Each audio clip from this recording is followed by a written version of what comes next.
হ্যাঁ, তাহলে প্রবাহ মাত্রা এন ই ভিডি ইন্টু এ, আর এটা হচ্ছে অনুপ্রবাহের বেগ বা বিচলন বেগও বলা হয় এটাকে, বিচলন বেগ ভিডি যেটা।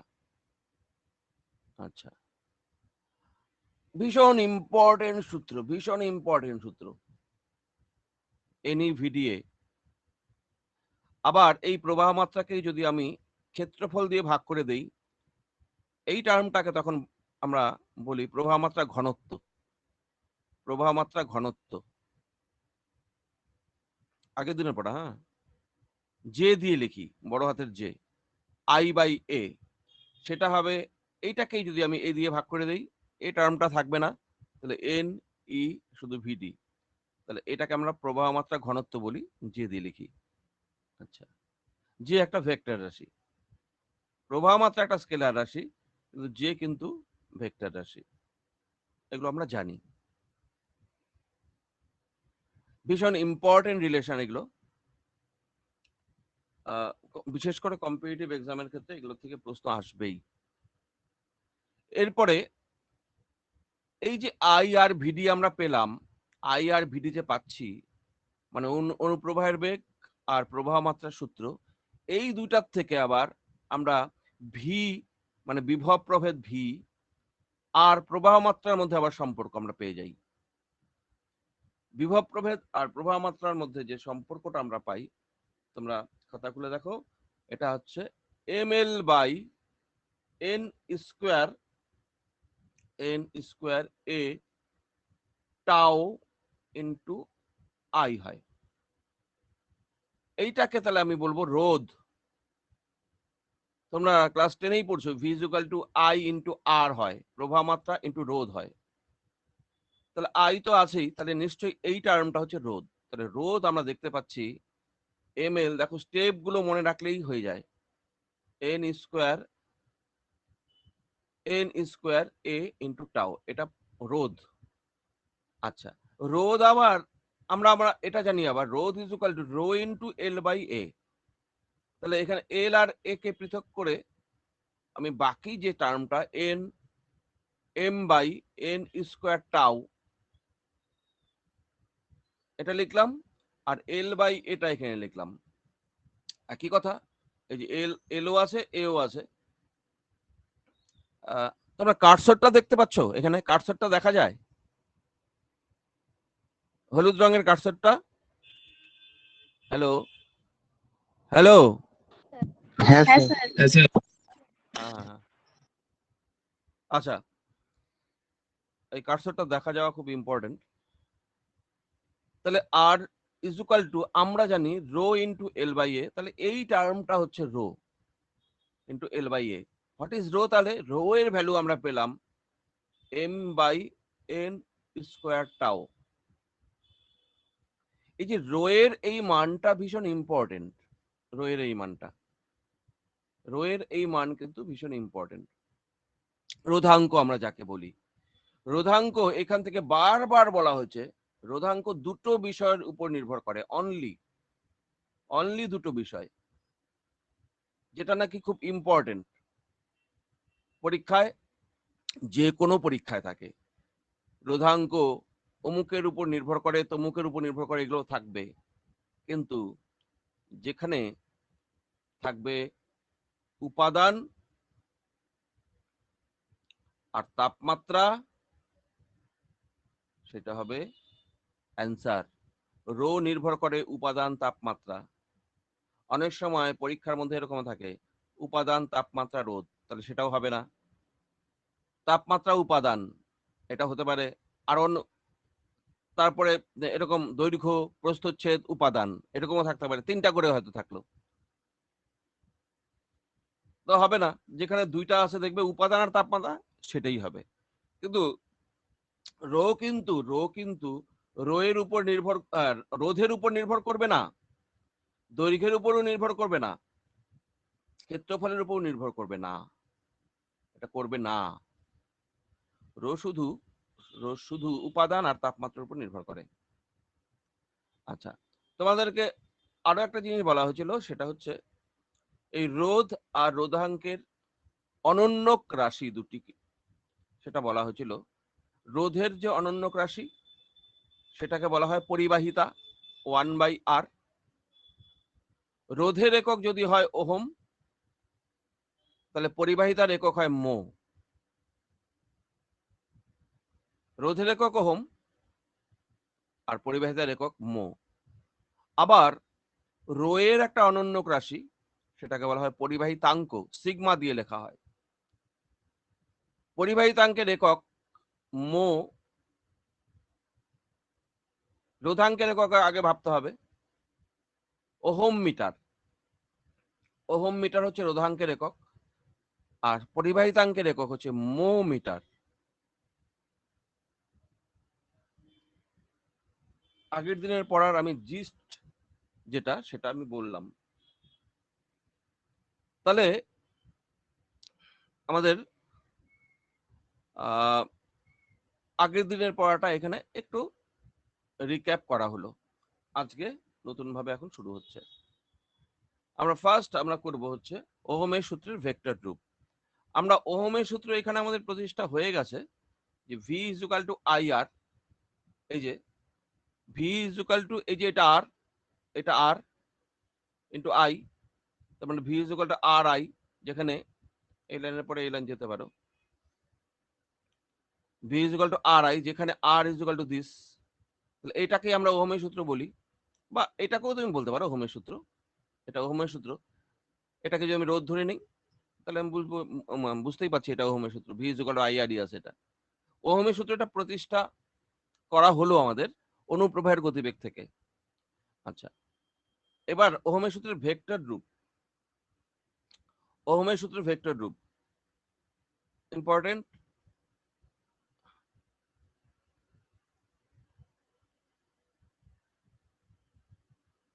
ওহমের সূত্রের ভেক্টর রূপ আজকে তাহলে এখান থেকে হচ্ছে।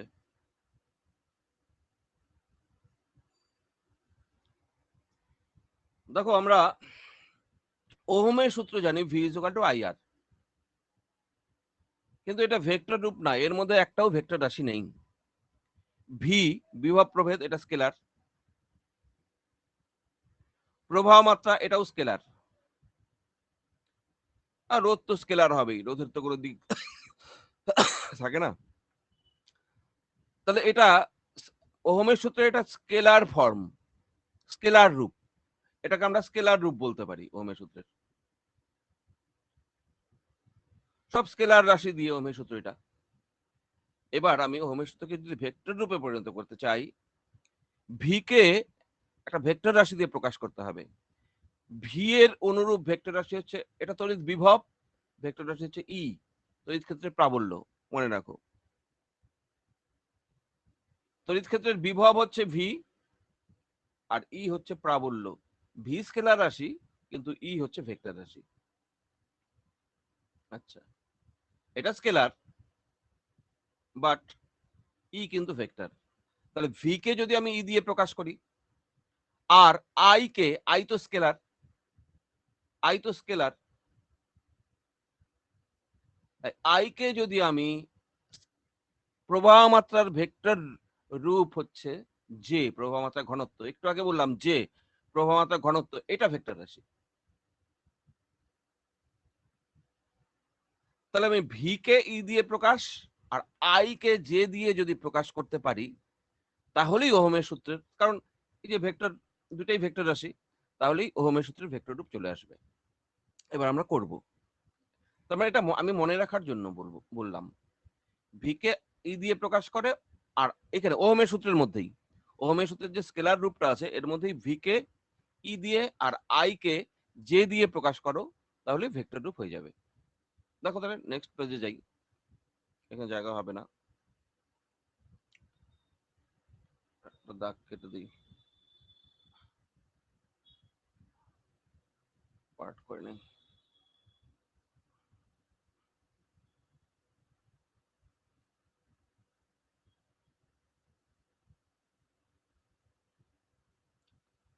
হ্যাঁ,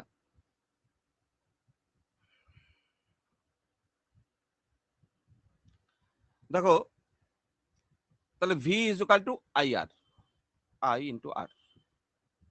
আমরা জানি তাহলে ভি কে আমরা এই দিয়ে লিখবো, আমরা জানি E is equal to V by L মানের দিক থেকে, তো এই ক্ষেত্রে প্রাবল্য is equal to V by L বসাবো ভি এর জায়গায়, এবং আই ইজ ইকুয়াল টু, এবং প্রবাহ মাত্রা আই এটাকেও ভেক্টর রাশি দিয়ে প্রকাশ করব, I is equal to J into A. মনে করে দেখো, কারণ জে ছিল প্রবাহ মাত্রা ঘনত্ব মানে কি, প্রবাহ মাত্রা বাই ক্ষেত্রফল, তাহলে I is equal to J into এ।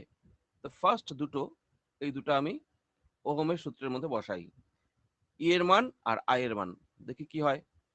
1 নম্বর সমীকরণ, তাহলে 1 নম্বর সমীকরণ কি আসবে, 1 নং থেকে আমরা পাচ্ছি ভি এর জায়গায়, আরে ভি এর জায়গায় ই ইন্টু এল আসবে, এখান থেকে V is equal to E into L দেখো, তাহলে ভি এর জায়গায় ই ইন্টু এল আমি লিখতে পারি E into L is equal to I এর জায়গায় J into A into R. আচ্ছা, এবার আমি জে ইজ ইকুয়াল টু লিখি, J is equal to E into L by নিচে এ ইন্টু আর, ব্যাস হয়ে গেছে আমাদের কাজ। এবার দেখো ই ইন্টু এল তো আছেই, নিচে এ ইন্টু আর আছে, এই আর এর জায়গায় আমি এখন বসাই rho into L by A, R কে, কারণ R is equal to rho into L by A, এটা আমি আর এর জায়গায় আমি রো এল বাই এ মানে উপরে যাবে বসালাম। তাতে কি আসলো, জে ইজ ইকুয়াল টু, দেখো এ এ ক্যান্সেল হয়ে যাচ্ছে, এ এ ক্যান্সেল হচ্ছে, এল এল ক্যান্সেল হচ্ছে, থাকলো কি J is equal to E by rho. এবার আবার 1 বাই রো কে আমি পরিবাহিতাঙ্ক দিয়ে লিখতে পারি সিগমা দিয়ে, তাহলে J is equal to sigma into E. ব্যাস, এইবার দুই পাশে দুইটা ভেক্টর রাশি চলে আসছে, অনায়াসে আমি এখন উপরে ভেক্টর সাইন দিয়ে লিখতে পারি ভেক্টর রূপ, vector J is equal to sigma, sigma scalar রাশি ভেক্টর ই। এইটা, এই যে সূত্রটা, এইটাকে বলা হয়, অবশ্যই এখানে ভেক্টর সাইন দিতে হবে, ওহমের সূত্রের ভেক্টর রূপ।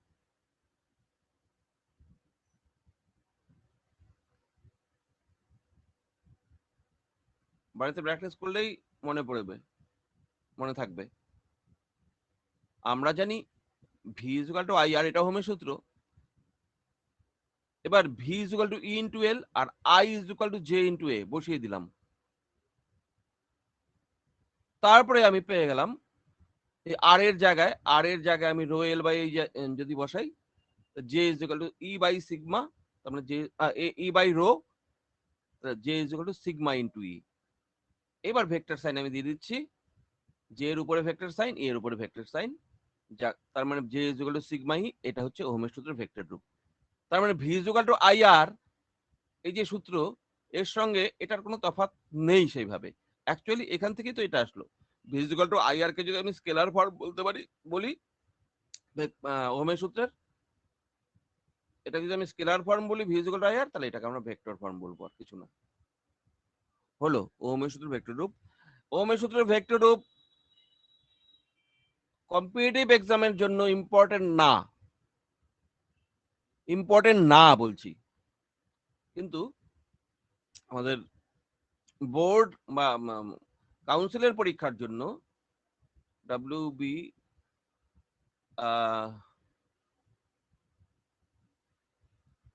এই পরীক্ষার জন্য ইম্পর্টেন্ট, আমাদের কাউন্সিলের পরীক্ষার জন্য ইম্পর্টেন্ট, 12 এর যে পরীক্ষা। ওহমের সূত্রের ভেক্টর রূপটি প্রতিষ্ঠা করো। আর নিট জয়েন্ট এন্ট্রান্সের ক্ষেত্রে সবসময় নিট জয়েন্ট এন্ট্রান্সের ক্ষেত্রে মনে রাখতে হবে ডিরাইভেশন কোনো ইম্পর্টেন্ট না, মানে ফর্মুলা কিভাবে আসলো সেটা ইম্পর্টেন্ট না, ফর্মুলা মনে রাখা ইম্পর্টেন্ট। আচ্ছা নেক্সট, তাহলে ওহমের সূত্র ভেক্টর রূপ হলো। এবার একটা টার্ম যাকে বলা হয় সচলতা। কার সচলতা? ইলেকট্রনের সচলতা।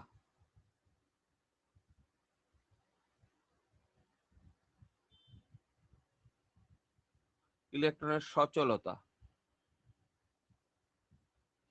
এর ইংরেজি হচ্ছে মোবিলিটি। মোবিলিটি তার মানে নাম শুনেই তো বোঝা যায় মোবিলিটি মানে হচ্ছে, সচলতা মানে হচ্ছে চলতে পারার ক্ষমতা। কত বেশি চলতে পারে ইলেকট্রন? চলতে মানে গতিবেগ প্রাপ্ত কত বেশি হবে, সহজেই চলবে ইলেকট্রন। পরিবাহীর মধ্যে ইলেকট্রন থাকে, সেটা সহজেই, মানে তার মানে ইলেকট্রনের গতিবেগ কার কার বিষয়ের উপর নির্ভর করছে, সেটাই হচ্ছে সচলতা। আচ্ছা এবার দেখো, খুব ভালো করে চিন্তা করে দেখো ইলেকট্রনের সচলতা কার কার, এটা এটা যদি পরিবাহী হয়, এখানে বোঝো, এটা যদি পরিবাহী হয়, তাহলে আমি যদি এখানে বিভব প্রভেদ প্রয়োগ করি, ভি বিভব প্রভেদ, এখানে তড়িৎ ক্ষেত্র প্রয়োগ হচ্ছে ধরো ই, তড়িৎ ক্ষেত্রের মান আর অনুপ্রবাহের গতিবেগ ভিডি, এটা মনে করো তড়িৎ ক্ষেত্র ই আর অনুপ্রবাহের গতিবেগ ভিডি, ভি ইন্টু ডি সাফিক্স, কিন্তু সবসময় অনুপ্রবাহের বেগ যেটা ভি সাফিক্স ডি। আচ্ছা, সচলতা মানে কি? ভিডি বেশি হলে সচলতা বেশি, মানে গতিবেগ বেশি, চলতে পারে বেশি। তাহলে ভিডির সঙ্গে কিন্তু সচলতা, আমি বলবো সচলতা একটা টার্ম, এটা সমানুপাতিক। ইলেকট্রন বেশি চলবে ভিডি যদি বেশি হয়, খুব পরিষ্কার কথা। এবার যদি তড়িৎ ক্ষেত্র কম প্রয়োগ করে গতিবেগ বেশি হয়, তড়িৎ ক্ষেত্র কম প্রয়োগ করলাম, মানে এই বিভব প্রভেদের মান আমি কম দিলাম, 5 ভোল্টের জায়গায় 2 ভোল্ট দিলাম, তাতেও যদি ইলেকট্রন খুব বেশি জোরে চলে, তাহলেও সচলতা বেশি। মানে তড়িৎ ক্ষেত্র অল্প প্রয়োগ করলেও যদি ইলেকট্রনের বেগ বেশি হয়, চলতে পারে বেশি, তাহলে আমরা সচলতা বেশি বলবো। তার মানে দেখো, আমি সচলতা যদি একটা ভৌত রাশি আমরা বলি সচলতা, এটা অ্যাকচুয়ালি ভিডির সঙ্গে সমানুপাতিক। ভিডি যত বেশি হবে, বেগ যত বেশি হবে, চল চল মানে তার মানে চলতে পারার ক্ষমতা তত বেশি। আবার তড়িৎ ক্ষেত্রের মান যত কম হবে, তত সচলতা বেশি। অল্প তড়িৎ ক্ষেত্র প্রয়োগ করে যদি বেশি চলতে পারে, তাহলে সচলতা আমরা বেশি বলি। এই সচলতাও যে খুব ইম্পর্টেন্ট একটা রাশি তা না, জাস্ট সচলতা কাকে বলে এটা একটু মনে রাখা। সচলতা দিয়ে কোনো অঙ্ক টঙ্ক থাকার সম্ভাবনা খুব কম থাকবে। হ্যাঁ, তবু আমাদের সিলেবাসে আছে, একটু পড়তে হয় সচলতাটা কাকে বলে, সেই জন্যই পড়া।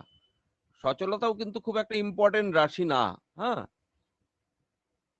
ইলেকট্রনের সচলতা, অ্যাকচুয়ালি সচলতার ফর্মুলা, সচলতাকে আমরা মিউ দিয়ে লিখবো। হ্যাঁ, mu, mu is equal to অনুপ্রবাহের বেগ ভিডি বাই ই। একটু আগে বললাম ভি এর সঙ্গে সমানুপাতিক আর ই এর সঙ্গে ব্যস্তানুপাতিক, সেজন্য ভিডি বাই ই।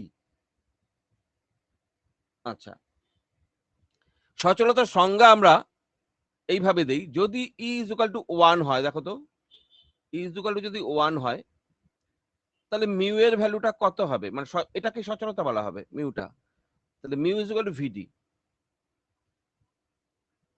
তার মানে আমি এরকম ভাবে সংজ্ঞা আমি বলতে পারি যে একক তড়িৎ ক্ষেত্র প্রয়োগ করলে, একক তড়িৎ ক্ষেত্র প্রয়োগ করলে ইলেকট্রনের যে অনুপ্রবাহের বেগ হয়, বেগের মান হয়, তাকেই সচলতা বলে।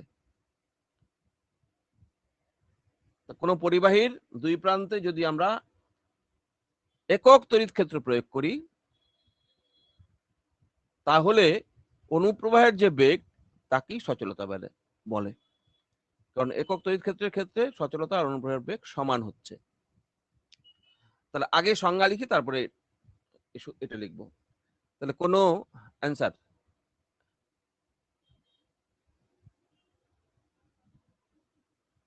কোনো পরিবাহীর মধ্যে একক তড়িৎ ক্ষেত্রে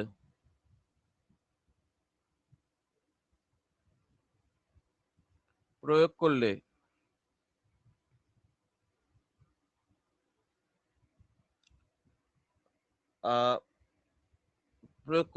মুক্ত ইলেকট্রনের যে বিচলন বেগ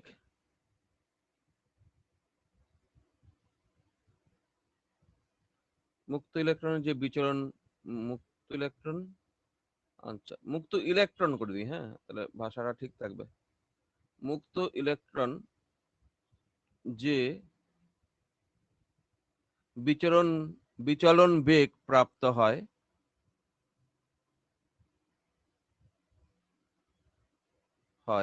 তাকে সচলতা বলে, সচলতা বা মোবিলিটি।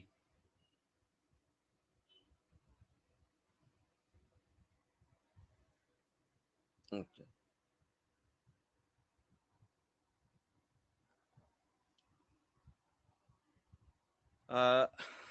তাহলে সচলতা কাকে বলে বুঝতে পারলে। দেখো তাহলে সচলতা সূত্র,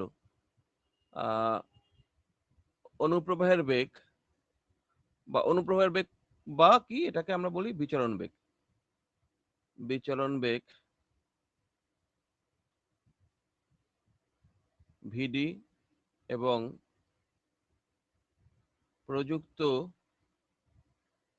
তড়িৎ ক্ষেত্র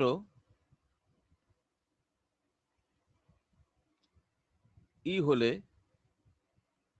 সচলতা মিউ দিয়ে লেখা হবে ভিডি বাই ই। তাহলে এটাই সচলতার সূত্র। Not so important, but we have to memorize, just শুধু মনে রাখতে হবে একটু। অনুপ্রবাহের বেগ বাই তড়িৎ ক্ষেত্র। দেখো অনুপ্রবাহের বেগ কি কি বিষয়ের উপর নির্ভর করে, একবার আবার ওদিকে আসো তো। অনুপ্রবাহের বেগ E V tau by M L. একটা জিনিস দেখো, অনুপ্রবাহের বেগ E V tau by M L. আমি যদি এখানে মনে মনে অনুপ্রবাহের E capital V tau by M L, এটা হচ্ছে অনুপ্রবাহের বেগ by E. V by L মানে আবার ই, তাহলে ভি বাই এল আর ই কাটা, তাহলে সচলতা কিন্তু ই ইন্টু টাউ। আচ্ছা, আমি এই লাইনটা লিখে দিই তোমাদের, কখনো যদি একটু সচলতা থেকে একটু স্ট্যান্ডার্ড প্রশ্ন আসে, ডিরেক্ট প্রশ্ন নাও আসতে পারে। দেখো আমরা জানি এরপরে লিখে যাও, ভিডি ইজ ইকুয়াল টু হচ্ছে E into E by M into tau.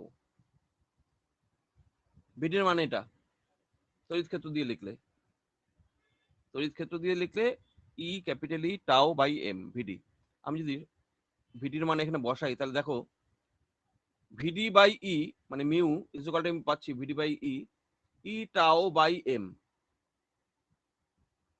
Sir minus হবে না? মাইনাস সবসময় মাইনাস দরকার হয় না। ওটা মাইনাসটা কেন দেয়? মাইনাসটা দেয় হচ্ছে তড়িৎ ক্ষেত্রের দিক V D is equal to E by E tau by M. মাইনাসটা দেওয়ার অর্থ হচ্ছে ভিডির অভিমুখ আর ই এর অভিমুখ উল্টো। এই যে ই প্রয়োগ করা হয় এদিকে, আর ইলেকট্রন গুলো তার উল্টো দিকে যায় ভিডি। এই জন্য ই এর অভিমুখ আর ভি এর অভিমুখ, অনুপ্রবাহের বেগের অভিমুখ উল্টার জন্য আমরা জাস্ট মাইনাস সাইনটা দিই। এছাড়া মাইনাস আমাদের অন্য কোনো কারণে দরকার নাই। অঙ্ক টঙ্কর ক্ষেত্রে কোনো ক্ষেত্রেই মাইনাস সাইনের কোনো প্রয়োজন নেই, আমরা শুধু মানটা নিচ্ছি। ওটা দিক বোঝানোর জন্য, যে ইলেকট্রন গুলো তড়িৎ ক্ষেত্রের উল্টো দিকে সবসময় মুভ করে, সেই জন্য মাইনাস সাইনটা ওখানে আসছিল। ইলেকট্রন গুলো উল্টা দিকে, তড়িৎ ক্ষেত্রের উল্টা দিকে। শোনো, তড়িৎ ক্ষেত্র যদি এদিকে প্রয়োগ হয়, একটা ইলেকট্রন যদি এখানে থাকে, যদি পজিটিভ আধান থাকে, তাহলে তড়িৎ ক্ষেত্রের দিকেই বল অনুভব করবে, F is equal to E Q. আর যদি ইলেকট্রন যদি থাকে, তাহলে বল অনুভব করবে মাইনাস ক্যাপিটাল ই, কিউ এর জায়গায় তাহলে স্মল ই, মানে প্রাবল্য ইন্টু আধান। এখানেও প্রাবল্য ইন্টু আধান, আর ইলেকট্রনের আধানটা মাইনাস বলে বল উল্টো দিকে অনুভব করে।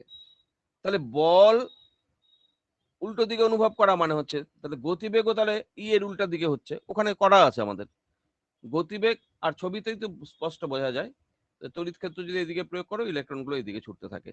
তো তড়িৎ ক্ষেত্রের দিক আর ইলেকট্রনের প্রবাহের দিক বিপরীতমুখী জন্য আমরা মাইনাসটা নিয়ে থাকি ওখানে। এছাড়া মাইনাস কোনো কাজের না এই ক্ষেত্রে, দিক বোঝানোর জন্য। সেই জন্য এখানে মাইনাস ইম্পর্টেন্ট না। তাহলে দেখো, ভিডি কে যদি আমি ই দিয়ে ভাগ করি, তাহলে থাকবে কি ই ইন্টু টাও বাই এম। তাহলে দেখো সচলতার মানটা ই টাও বাই এম আসছে। এবার একটা জিনিস দেখো, সচলতা কিন্তু নির্ভর করে তাপমাত্রার উপর। আমি এটা বলার জন্যই, সচলতা তাপমাত্রার উপর নির্ভর করছে। তাপমাত্রা যদি বাড়াও, টাও কমে যায়, তোমরা জানো।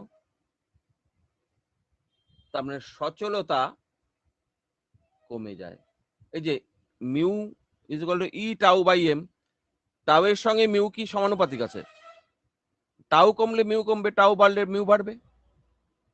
তাহলে এখানে তাপমাত্রা যদি আমরা বাড়াই, আমরা জানি আগের দিন বলা হচ্ছে, এটা অনেক করেই বলা হচ্ছে, তাপমাত্রা বাড়ালে ইলেকট্রনগুলোর ছোটার গতিবেগ বেড়ে যায়। গতিবেগ বেড়ে যাওয়া মানে হচ্ছে দুটো সংঘর্ষের মাঝামাঝি যে দূরত্ব অতিক্রম করে, সেটা আরো কম সময় অতিক্রম করবে, সময় কম লাগবে। তাপমাত্রা ইনক্রিজ করলে টাও মানে রিল্যাক্সেশন টাইম যেটা, সেটা কমে যায়। আর রিল্যাক্সেশন টাইম কমলে কি হবে?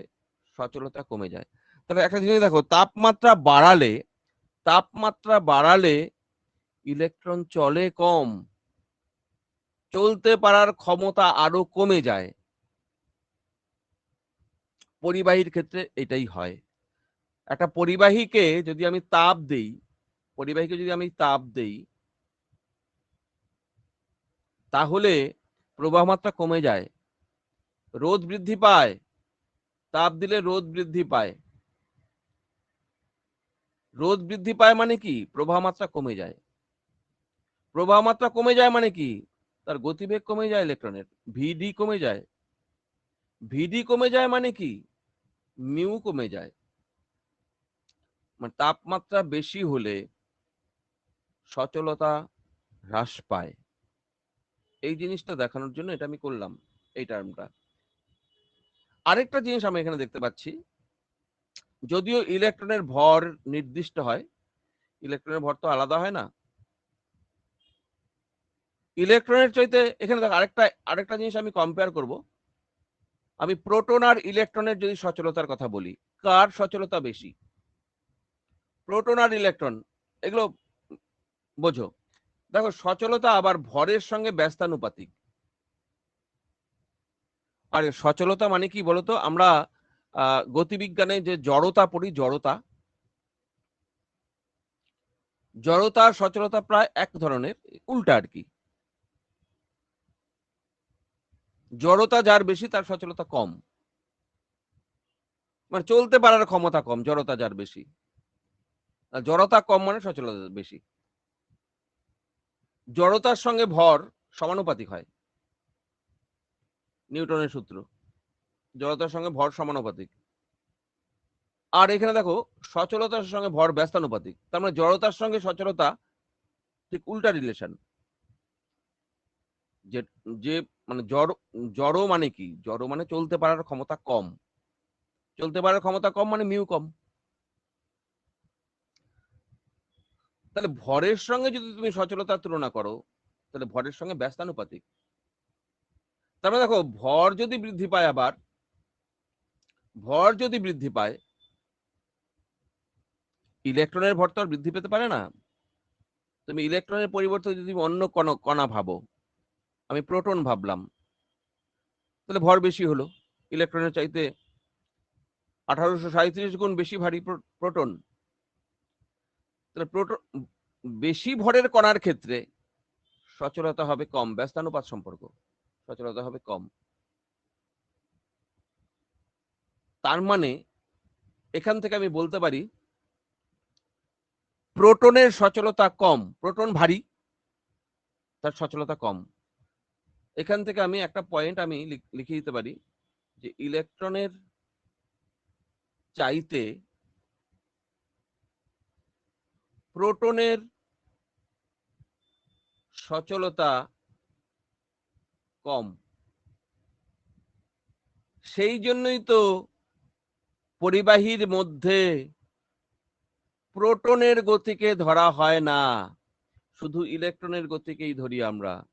ইলেকট্রনই চলতে পারে, প্রোটন চলতেই পারে না। প্রোটনের কি কম, সচলতা কম। কেন?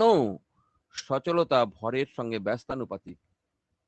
তাহলে সচলতা ভিডি বাই ই হচ্ছে, আবার সরি সরি সরি সরি আবার ই টাউ বাই এম এটাও হচ্ছে। এইখান থেকে সচলতা কি কি বিষয়ের উপর নির্ভর করে খুব স্পষ্ট বোঝা যায়। সেই জন্য কোনো বইতে তোমাদের সচলতার ভ্যালু এটা হয়তো নাই, কিন্তু আমি এটা বললাম, মনে রাখো। এখানে কনসেপ্ট আছে, ভালো কনসেপ্ট আছে। ভরের উপর সচলতা নির্ভর করছে ব্যস্তানুপাতিক ভাবে। আমি যদি এটা না করি তাহলে প্রোটনের কেন সচলতা কম, চলতে পারার ক্ষমতা কম, ইলেকট্রনের বেশি, তাহলে বুঝতে পারতে না ভরের সঙ্গে ব্যস্তানুপাতিক আছে। দেখো সচলতা আবার তাপমাত্রার উপরেও সচলতা নির্ভর করে। আমাদের অনেক সময় মনে হতে পারে তাপমাত্রা বাড়লে তো ইলেকট্রনের গতিবেগ বাড়বে, এরকম মনে হতে পারে। তাপমাত্রা বাড়লে তো ইলেকট্রনের গতিবেগ বাড়বে, ইলেকট্রনের গতিবেগ বাড়লে তো সচলতা বাড়ার কথা না। তাপমাত্রা বাড়লে সচলতা কমে। কারণ কারণ ভেতরের ব্যাপারটা হচ্ছে তাপমাত্রা বাড়লে, একটা পরিবাহী তাপমাত্রা বাড়লে ইলেকট্রনের সংঘর্ষের সংখ্যা বেড়ে যায়, অনেক তাড়াতাড়ি মুভ করে, প্রতি সেকেন্ডে যে সংঘর্ষ সেটাও বেড়ে যায়। সংঘর্ষ বাড়া মানে কি, বাধা বেশি হয়।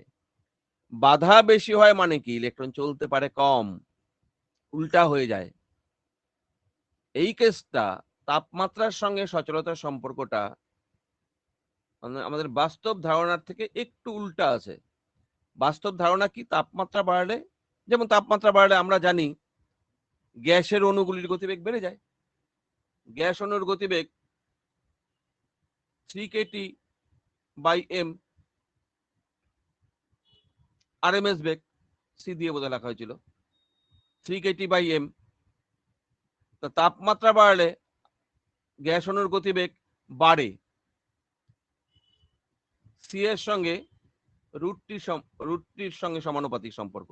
তাপমাত্রা বাড়লে গ্যাস অণুর গতিবেগ বাড়ে, এটা তো বটেই। এখানেও তাপমাত্রা বাড়লে অণুর গতিবেগ বাড়বে, এটা ঠিকই, কিন্তু সংঘর্ষের সংখ্যাও বাড়বে। সংঘর্ষের সংখ্যা বাড়ার জন্য সমস্ত ইলেকট্রনগুলি ধাবিত হওয়ার যে অনুপ্রবাহের বেগ সেটা কমে যাবে, সেটা কমে যাবে তাপমাত্রা বাড়লে।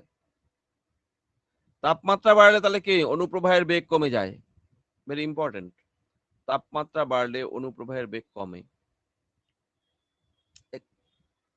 এই যে এখান থেকে বুঝতে পারো।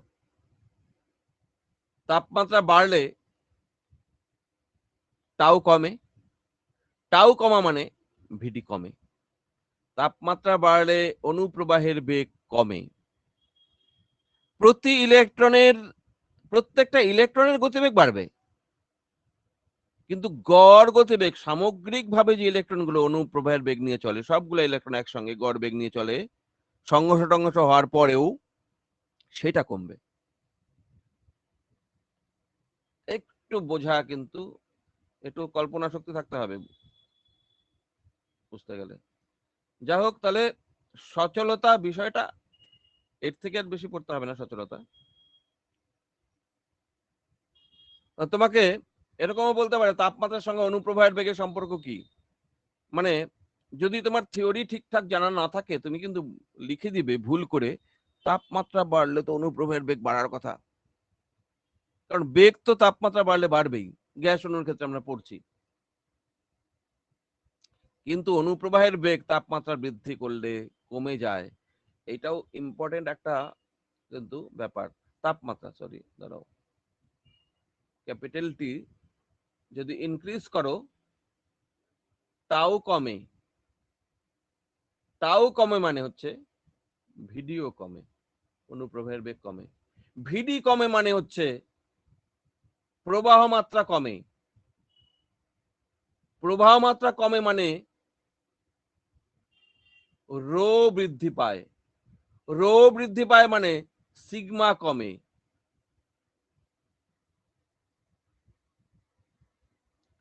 দেখো সবগুলো সম্পর্ক হয়ে গেল। তাপমাত্রা বাড়াও, টাও কমবে। টাও কমবে মানে অনুপ্রবাহের বেগ কমবে। তাপমাত্রা বাড়লে অনুপ্রবাহের বেগ কমে। অনুপ্রবাহের বেগ কমলে অনুপ্রবাহের বেগের সঙ্গে I, I is equal two তো এন ই ভিডি ইন্টু এ। অনুপ্রবাহের বেগ কমলে তাহলে আইও কমবে, তাহলে অনুপ্রবাহের বেগ কমলে আই কমে। আই কমলে আবার রো বাড়বে। আই এর সঙ্গে রো আবার ব্যস্তানুপাত সম্পর্ক, রোধ তো। আই কমা মানে রো বাড়া, রো বাড়া মানে পরিবাহিতাঙ্ক কমা। রো এর সঙ্গে পরিবাহিতাঙ্ক ব্যস্তানুপাতিক। দেখছো রিলেশন গুলো এইভাবে বার করা যায়। থিওরি বোঝা খুব ইম্পর্টেন্ট। দেখো সচলতা একটা লাইনের ব্যাপার, কিন্তু এর মধ্যে ভেতরে ঢুকলে অনেক কিছু বোঝার। হ্যাঁ, সচলতা কি জিনিস তোমাদের বোঝা হয়ে গেল। Hello hello. হ্যাঁ স্যার। হ্যাঁ স্যার। হ্যাঁ, নেক্সট। আচ্ছা, এবার ওহমের সূত্র আমরা, রোধ কাকে বলে হয়ে গেছিল না, ওহমীয় পরিবাহী হয়েছিল। ওহমীয় পরিবাহী, অহমীয় পরিবাহী। না রোধ স্যার, কাকে বলে হয়েছিল, রোধ কাকে না বলে স্যার হয়ে হয়নি গেছিল ওগুলো। রোধের। হ্যাঁ, রোধের একক, রোদ রোধ রোদ কাকে বলে। আচ্ছা, ঠিক আছে। রোধকে কি বিষয়ের উপর নির্ভর করে, এটা হয়েছিল না। হ্যাঁ স্যার। আচ্ছা, এখন কিন্তু আমরা ওহমের সূত্র, ওহমের সূত্র, সূত্রের রূপটা এখনো লিখি নেই আমরা। ওহমের সূত্রের সংজ্ঞাটা মনে করে দেখো। ওহমের সূত্রের সংজ্ঞা আমরা মাধ্যমিকে কি লিখতাম। একটা পরিবাহীর দুই প্রান্তের যদি বিভব প্রভেদ প্রয়োগ করা হয়, মানে ব্যাটারির প্রয়োগ করা হয়, মানে তড়িৎ ক্ষেত্র প্রয়োগ করা হয়, তাহলে প্রবাহ মাত্রা সৃষ্টি হয়। আমি যদি এখানে একটা ব্যাটারি লাগিয়ে দিই, এখানে একটা ব্যাটারি লাগলাম, একটা সুইচ দিয়ে দিলাম, পরিবাহীটা এ আর বি, পরিবাহীর দুই প্রান্তে বিভব প্রভেদ প্রয়োগ করা হলো, ভি বিভব প্রভেদ মনে করে প্রয়োগ করা হলো। তাহলে এর মধ্যে দিয়ে প্রবাহ মাত্রা যাবে। প্রবাহ মাত্রা কোন দিক থেকে যাবে, ব্যাটারির পজিটিভ মেরুর থেকে নেগেটিভ মেরুর দিকে প্রবাহ মাত্রা আসবে। ইলেকট্রন কিন্তু উল্টো দিকে যায়, ইলেকট্রনের দিকে আসবে, ইলেকট্রনের বিপরীত দিকে প্রবাহ মাত্রা যায়। ওহমের সূত্র আমাদের বলল এই যে ভি আর আই সমানুপাতিক, যদিও আমাদের প্রুফ আগেই হয়ে গেছে, প্রুফ আমরা আগেই করে ফেলছি ওহমের সূত্র জানার আগে, পড়ার আগে, যে ভি সমানুপাতিক আই হয়। আজকে আমরা জাস্ট সংজ্ঞাটা লিখছি। ওহমের সূত্রের সংজ্ঞাটা কি, একটা কথা কিন্তু লিখতে হয়। উপাদান ও অন্যান্য ভৌত অবস্থা, অন্যান্য ভৌত অবস্থা অপরিবর্তিত থাকলে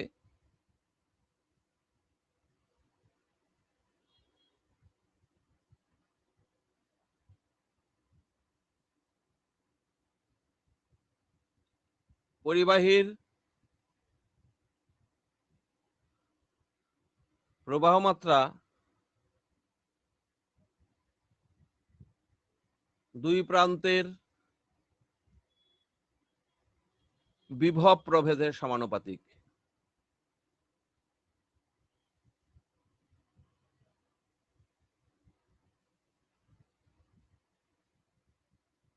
ঠিক ওহমের সূত্রটা লেখো, এরকম যদি প্রশ্ন থাকে তাহলে এইটাই লিখতে হবে। অর্থাৎ ধরো এ প্রান্তের বিভব ভিএ, এ প্রান্তের বিভব ভিএ, বি প্রান্তের বিভব যদি ভিবি হয়, এ বি পরিবাহীর ব্যাখ্যা একটু করে দিচ্ছি। এ বি পরিবাহীর এ প্রান্তের বিভব ভিএ আর বি প্রান্তের বিভব ভিবি যদি হয়, আর যদি আরেকটা যদি ভিএ গ্রেটার দেন ভিবি হয়,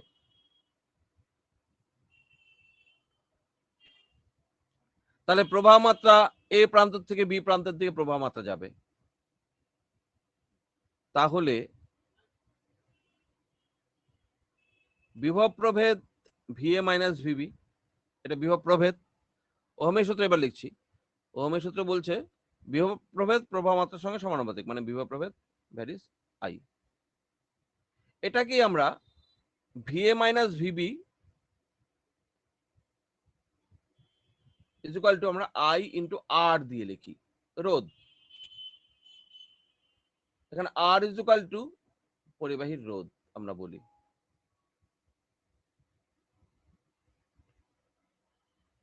আর ভিএ মাইনাস ভিবি কে আমরা বারবার ভিএ মাইনাস ভিবি না লিখে এটাকেই আমরা ডেল্টা ভি লিখতে পারো, বিভব প্রভেদ, তাই লেখা উচিত। আমরা অনেক সময় এটাকে ভিও লিখি, এটাই আইআর, তবে ডেল্টা ভি লেখা উচিত। বিভব প্রভেদ সবসময় নট ভি। তবু আমরা মাধ্যমিক থেকে বলে আসছি যে V is equal two IR, V is equal two IR, কিন্তু অ্যাকচুয়ালি বিভব প্রভেদ ইজ ইকুয়াল টু আইআর। বিভব না, বিভব প্রভেদ। আর বিভব প্রভেদ যখন হবে ডিফারেন্স হবে, পার্থক্য হয়, মানে ভিএ মাইনাস ভিবি, সেই জন্য ডেল্টা ভি লেখা উচিত। অনেক সময় ভিও লেখে, অনেক সময় ভিও লেখে V is equal two IR. যাই হোক, আমরা মুখে মুখে সবসময় বলবো V is equal two IR, কিন্তু অ্যাকচুয়ালি ওটা ডেল্টা ভি হিসাবেই মনে রাখতে হবে। তাহলে এটা ওহমের সূত্র। এবার ওহমের সূত্রের গ্রাফ কেমন হয়? ওহমের সূত্রের লেখচিত্র।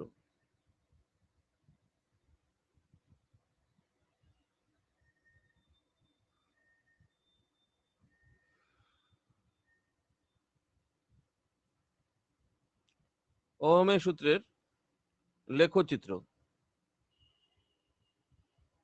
মানে কি লেখচিত্র?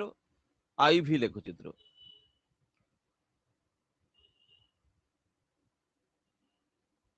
আয়ের সঙ্গে ভি, আইভি লেখচিত্রটা কেমন হবে? এটা বোধহয় হয়েছিল তোমাদের। আচ্ছা, আইভি না, ভিআই লেখচিত্র, ভিআই লেখচিত্র করি। আইভি লেখচিত্র হলে আবার, হ্যাঁ, গ্রাফটা কি হবে, ভিআই লেখচিত্র লিখি। দেখো, ভিআই লেখচিত্র আর আইভি লেখচিত্র আলাদা, একটু আলাদা। একটু কিসের আলাদা?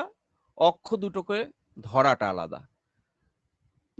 শুরুতে যেটা থাকে ভি আই, আগে কি ভি পরে আই, শুরুতে যেটা সেটা ওয়াই অক্ষ বরাবর, পরে যেটা সেটা হচ্ছে এক্স অক্ষ বরাবর। তাহলে ভিআই লেখচিত্র মানে ভি নিতে হবে ওয়াই অক্ষ বরাবর, আই নিতে হবে এক্স অক্ষ বরাবর। আর আমি যদি লিখতাম আই ভি লেখচিত্র, তখন আই উপরের দিকে, কয়েক ওভার ভি, তাহলে এদিকে, তাহলে মিনিং আলাদা কিন্তু। এবার তোমাকে যদি বলে ভিআই লেখচিত্র আর আইভি লেখচিত্র, তাহলে নিশ্চয়ই এক না, তাদের নতি আলাদা হবে। দেখো নতির সম্বন্ধে আগের দিনও একটু বলা হয়েছে, আজকে আবার একটু বলবো। তাহলে ভিআই লেখচিত্র তাহলে যদি হয় তাহলে এদিকে ভি নিতে হবে, এদিকে আই নিতে হবে। ওহমের সূত্রের ভিআই লেখচিত্র সবসময় মূল বিন্দুগামী সরল রেখা হয়, মূল বিন্দুগামী একটা সরল রেখা হয় ভিআই লেখচিত্র, এরকম হবে। আচ্ছা, এই যে নতি, এই লেখচিত্রের নতি, ভিআই লেখচিত্রের নতি সমান সমান রোধ। নতি মানে বোঝো তো? নতি মানে বোঝো?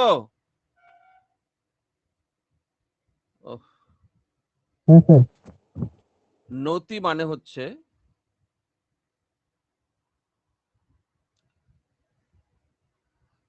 মানে হচ্ছে যে কোনো জায়গায় যদি আমি একটা ত্রিভুজ আঁকি, লম্ব বাই ভূমিকে আমরা নতি বলি, যাকে আমরা ট্যান থিটাও বলি।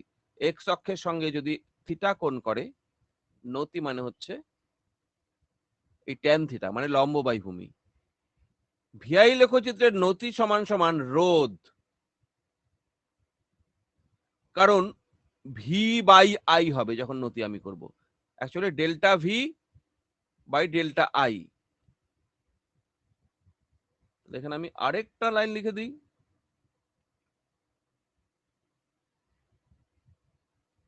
নতি মানে ট্যান থিটা, ট্যান থিটা মানে ভিআই লেখচিত্রের ট্যান থিটা মানে হচ্ছে লম্ব delta V by delta I,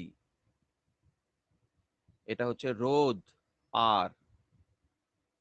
এই আরটা আমি অন্য কালার দিয়ে লিখি, আরটাই তো ইম্পর্টেন্ট। আর এই যে ভিআই লেখচিত্রের নতি হচ্ছে আর, আর এটাই আমরা ওহমের সূত্রের লেখচিত্র বলি। নতি বেশি হওয়া মানে রোধ বেশি। যদি বলা হয়, আগের দিন বলা হয়েছিল, দুটো পরিবাহীর ক্ষেত্রে যদি এরকম গ্রাফ পাওয়া যায়, তাহলে এটা R1 এটা R2 যদি হয়, এদিকে ভি এদিকে আই, নিশ্চয়ই R1 গ্রেটার দেন R2। এবার আইভি লেখচিত্র যদি আমি বলি, সেটা কি আবার? আইভি লেখচিত্র পরিষ্কার, আইভি লেখচিত্র মানে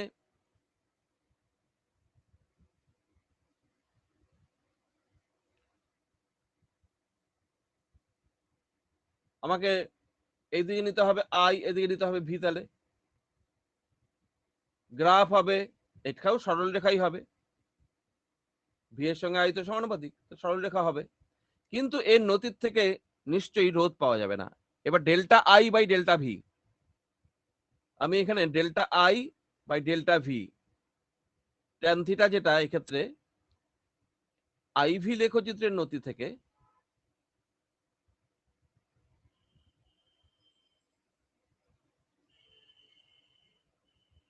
আচ্ছা, আইভি লেখচিত্রের নতি থেকে আর না, নতি ইজ ইকুয়াল টু একবার লিখে দিই, আইভি লেখচিত্রের নতি মানে ট্যান থিটা মানে হচ্ছে delta I by delta V, এটা এদিকে আই আর এদিকে ভি, এক্স অক্ষের দিকে ভি আছে, delta I by delta V.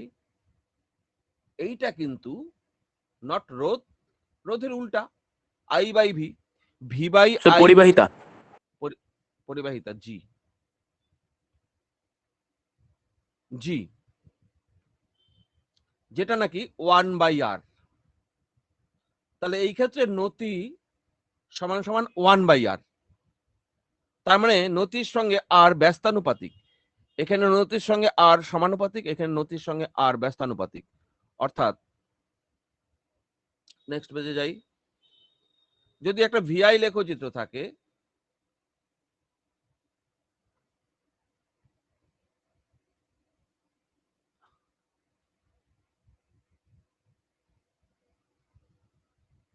যদি ভিআই লেখচিত্র থাকে, না সরি আইভি লেখচিত্র থাকে,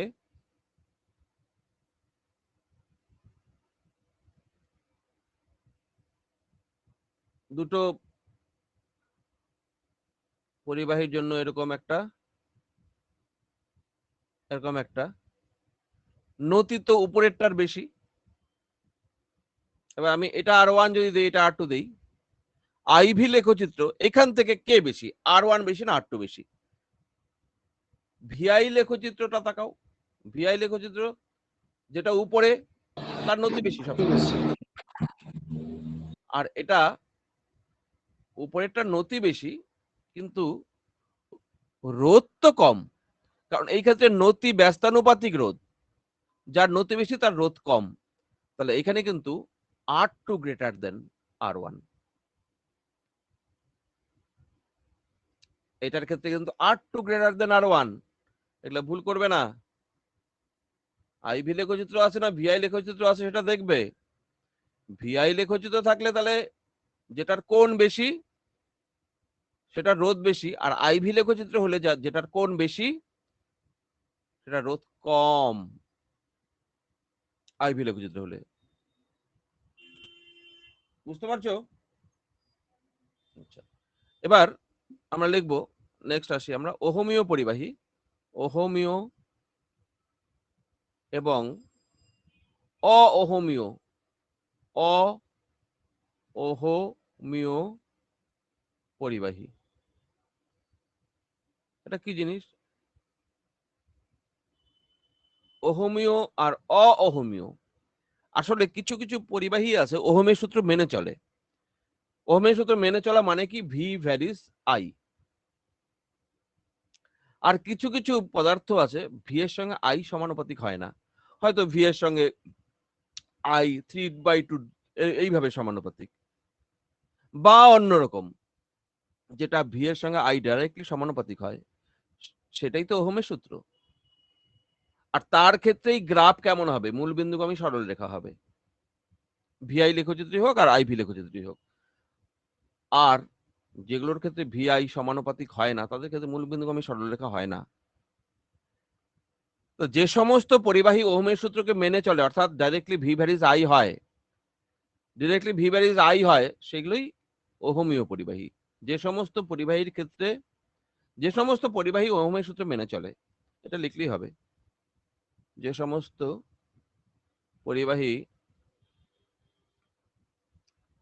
ওহমের সূত্র মেনে চলে, বা আরেকটা কথা বলা যায়, ভিআই লেখচিত্র হোক বা আইভি লেখচিত্র হোক, লেখচিত্র মূলবিন্দুগামী সরল রেখা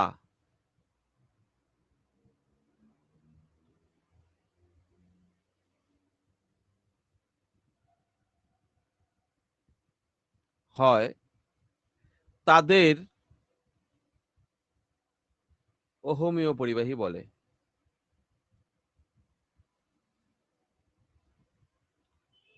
বুঝতে পারলে ওহমীয় পরিবাহী, ওহমীয় পরিবাহী তাহলে ওহমীয় পরিবাহী আমরা কি করে বুঝবো, যদি ভিআই লেখচিত্র মূলবিন্দুগামী সরলরেখা হয়।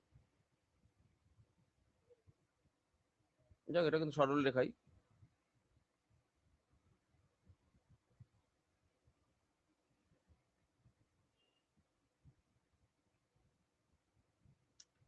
তাহলে এটা ওহমীয় পরিবাহী,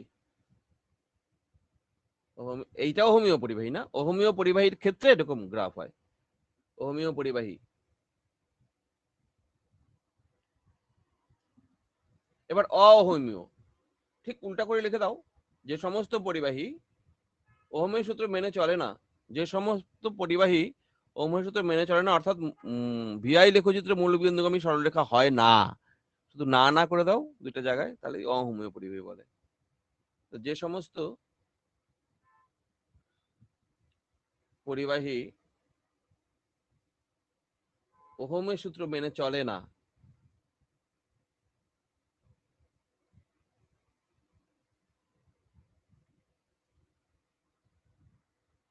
এবং তাদের ভিআই লেখচিত্র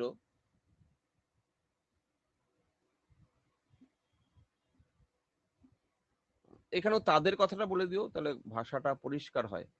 তাদের ভিআই লেখচিত্র, তাদের ভিআই লেখচিত্র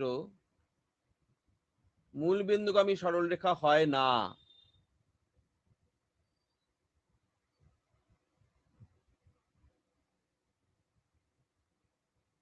হয় না। সেসব পরিবাহীকে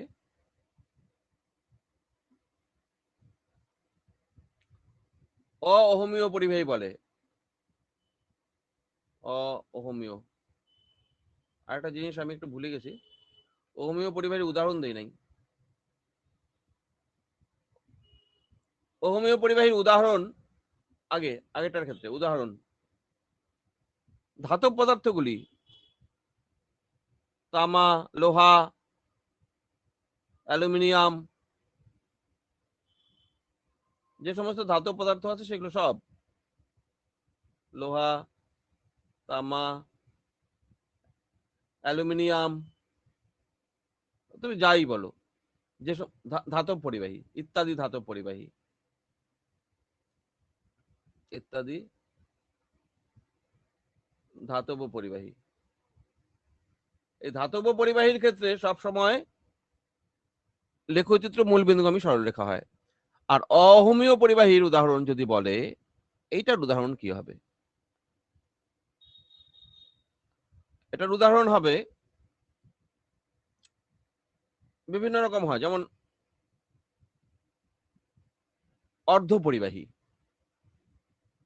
অর্ধ পরিবাহীর ক্ষেত্রে কিন্তু ভিআই লেখচিত্র এরকম স্ট্রেট হয় না, অর্ধ পরিবাহী। তারপর ডায়োড, তারপরে ওটার নাম কি, তড়িৎ বিশ্লেষক,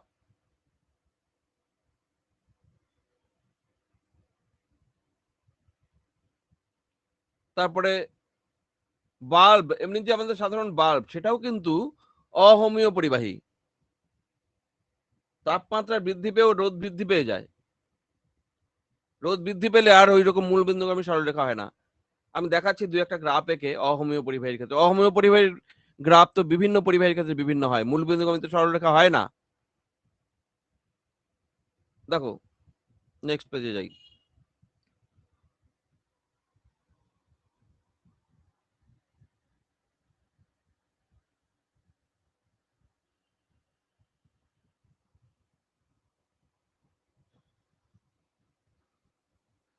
যেমন লেখচিত্র রাখবো আমরা,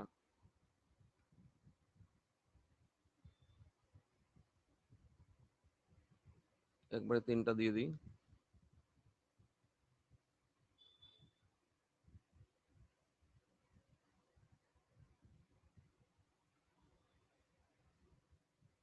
বিভিন্ন ক্ষেত্রে এগুলো সব অহমীয় পরিবাহীর ক্ষেত্রে আঁকবো, মনে করো তিনটা আঁকবো। ডায়োডের ক্ষেত্রে যে সব ভিআই লেখচিত্র, এদিকে ভি, আচ্ছা এইদিকে ভি নেবো, এদিকে আই নেবো। ডায়োডের ক্ষেত্রে এইভাবে হবে, এগুলোর ক্ষেত্রে এদিকে ভি, এদিকে আই, আই ভি লেখচিত্র। তার মানে অহমীয় হলে তো সরলরেখাই হতো, মূল বিন্দুগামী সরলরেখা। এটার ক্ষেত্রে সরলরেখা হবে না। যেমন ডায়োডের ক্ষেত্রে এক একটা পদার্থের ক্ষেত্রে এক এক রকম হয়। যদি বলা হয় ডায়োড, এরকম হয়। তাহলে এটা হচ্ছে 1 নম্বর ছবি, হচ্ছে ডায়োড।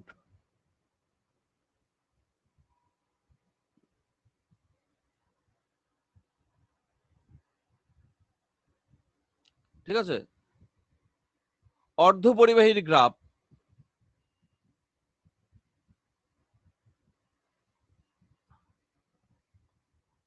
বা কারণ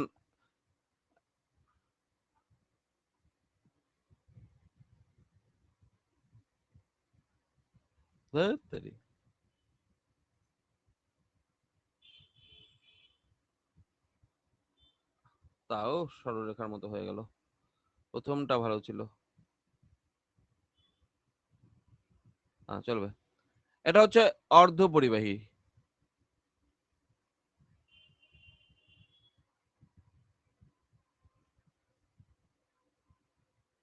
অর্ধ পরিবাহীর গ্রাফ এরকম হয়। তারপরে বাল্বের মধ্য দিয়ে যখন কারেন্ট যাবে তখন তার অনেকটা ওইরকম ডায়োডের মতো হয়, এটা বাল্ব।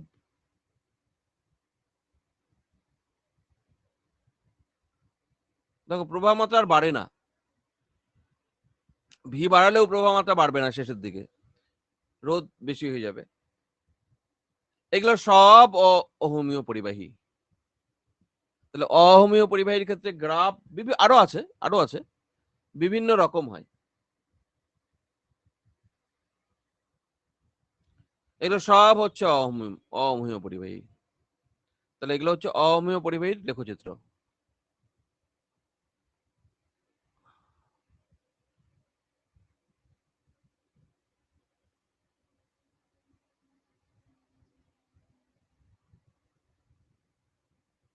এগুলো সব অহমীয় পরিবাহী।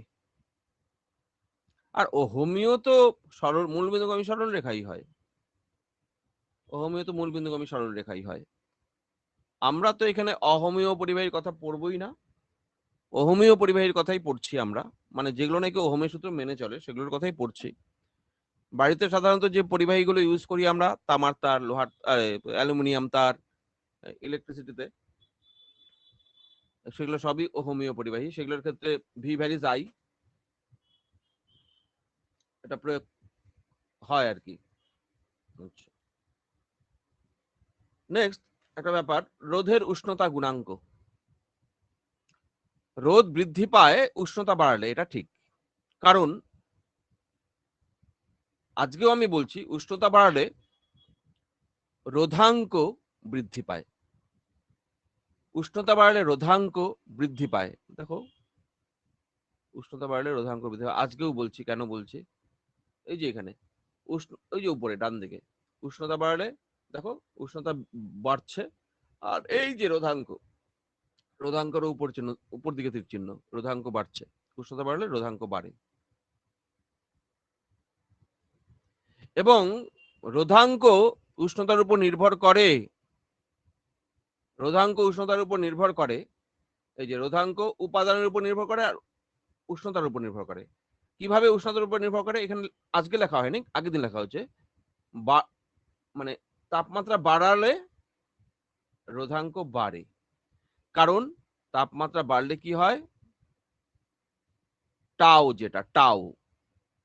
টাও কমে যায়।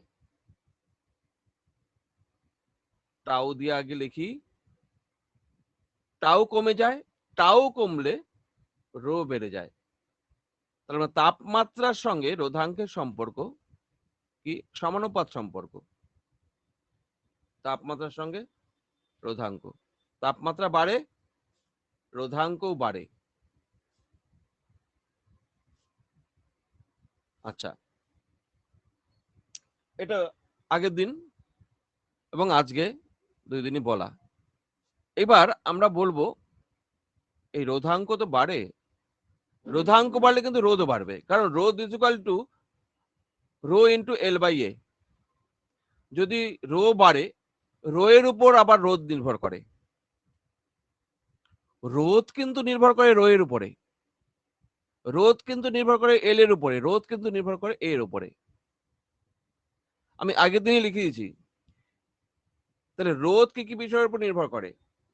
একটা দৈর্ঘ্য, একটা প্রস্থচ্ছেদের ক্ষেত্রফল, একটা রো এর মধ্যে আমার আবার দুটো জিনিস, একটা উপাদান, একটা হচ্ছে তাপমাত্রা।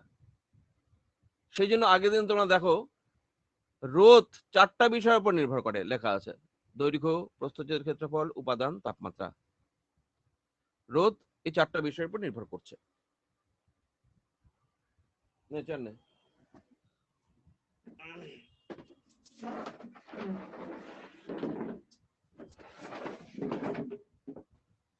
হ্যাঁ, তাহলে রোধ চারটি বিষয়ের উপর নির্ভর করে। কারণ রোধাঙ্ক দুটি বিষয়ের উপর নির্ভর করছে, আবার আলাদাভাবে রোধ আবার দৈর্ঘ্য আর প্রস্থচ্ছেদের ক্ষেত্রফলের উপর নির্ভর করে। তারপরে রোধ চারটি বিষয়ের উপর নির্ভর করলো। আচ্ছা, আমরা এখন বলবো রোধের উষ্ণতা গুণাঙ্ক। উষ্ণতা গুণাঙ্ক মানে ওই যে তাপমাত্রা বৃদ্ধি করলে রোধাঙ্ক বৃদ্ধি পায়, রোধাঙ্ক বৃদ্ধি পাইলে রোধও বৃদ্ধি পায়। তাপমাত্রা বৃদ্ধি পেলে রোধাঙ্ক বৃদ্ধি পায়, রোধাঙ্ক বৃদ্ধি পেলে রোধও বৃদ্ধি পায়। আচ্ছা,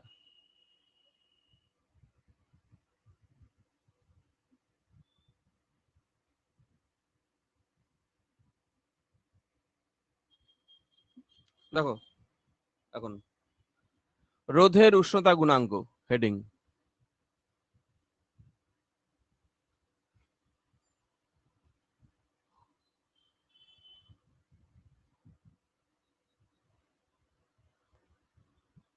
টেম্পারেচার কোএফিসিয়েন্ট অফ রেজিস্ট্যান্স, রোধের উষ্ণতা গুণাঙ্ক।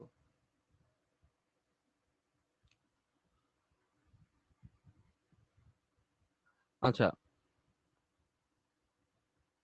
পরীক্ষা থেকে জানা যায়, পরীক্ষা করলেই বোঝা যাবে,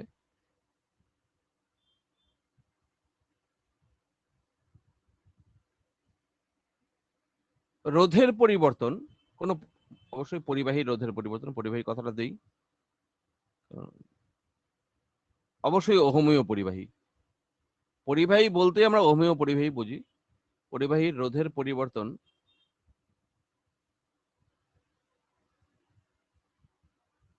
ডেল্টা বা ডিআর যদি লিখি, এটা পরিবাহী রোধের উপর নির্ভর করে, প্রাথমিক রোধের উপর নির্ভর করে আর কি, এবং ডিআর উষ্ণতা বৃদ্ধির উপর নির্ভর করে, রোধের পরিবর্তন। ঠিক আছে, এবার আমি যদি দুটো মিলে, সুতরাং দুটো মিলে আমি লিখতে পাচ্ছি ডিআর ভ্যারিজ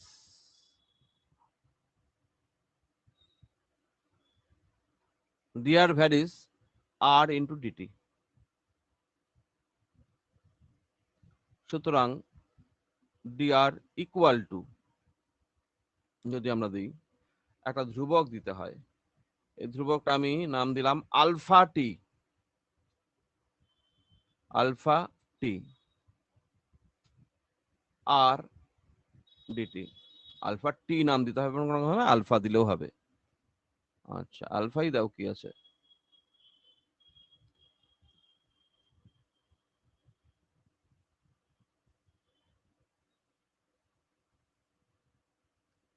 আলফাই দিলাম নাম, আর এটা তো dT, alpha into R dT, এটা আলফা। এই যে আলফা, এই ধ্রুবক, এটা তো সমানুপাত ধ্রুবক, alpha is equal to d R by R into dT. এই আলফাকে বলা হয় রোধের উষ্ণতা গুণাঙ্ক, এই ধ্রুবকটাকে। উপরে কি রোধের বৃদ্ধি, নিচে তাপমাত্রার বৃদ্ধি, তার মানে আলফা ইজ ইকুয়াল টু রোধের বৃদ্ধি, আমি লিখতে পারি ফাইনাল রোধ, রোধের বৃদ্ধি, একটা পরিবাহী রোধ পরে কত হলো সেটা হচ্ছে ফাইনাল, আগে কত ছিল তাপমাত্রা বৃদ্ধির আগে সেটা হচ্ছে initial, R F minus R I by R I, উষ্ণতা বৃদ্ধি মানে হচ্ছে টিএফ মাইনাস টিআই, এটা হচ্ছে রোধের উষ্ণতা গুণাঙ্ক। রোধের উষ্ণতা গুণাঙ্ক তাহলে আর এফ মাইনাস আর আই, মানে রোধের বৃদ্ধি বাই প্রাথমিক রোধ, আবার নিচে তাপমাত্রা বৃদ্ধি আছে। আচ্ছা, আমরা এখানে হলো, পরের পেজে যাব, হ্যাঁ স্যার। Next page. और দেখো আলফা ইজ কি লিখছি, R F minus R I by R I into delta T, মানে থাক ডেল্টা টি দিয়ে লিখি, বারবার T F minus T by R F minus R I, বজ্রগ্রহণ করে দিলাম, alpha R I into delta T, और फाइनल रोध যেটা is equal to R I plus alpha R I delta T, और R F is equal to R I comma common নিয়ে 1 plus alpha delta টি। ব্যাস, এই সূত্র থেকে অঙ্ক অনেক সময় আসে।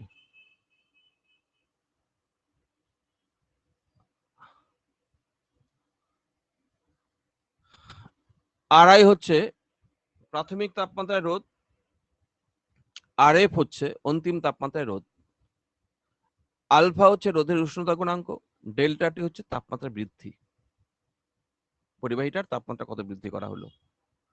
আচ্ছা, রোধের উষ্ণতা গুণাঙ্কের সংজ্ঞা লেখা হয় নাই। রোধের উষ্ণতা গুণাঙ্কের সংজ্ঞা,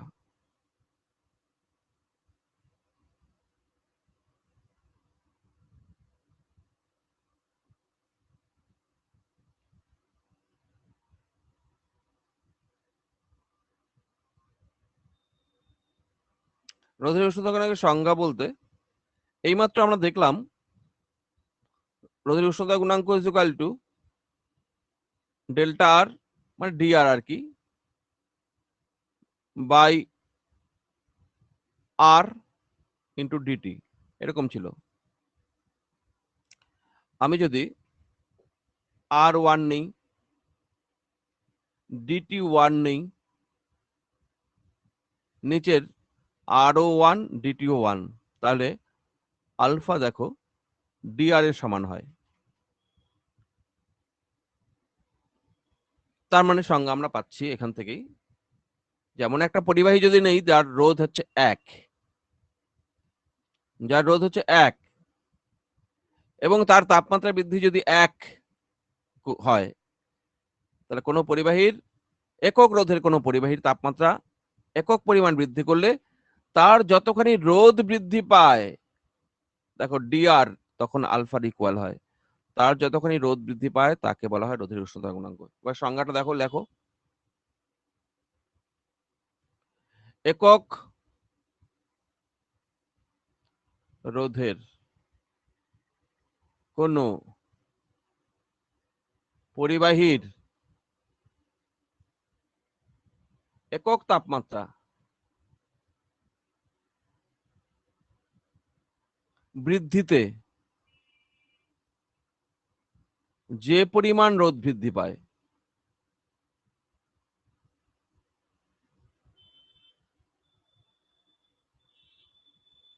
তাকে রোধের উষ্ণতা গুণাঙ্ক বলে।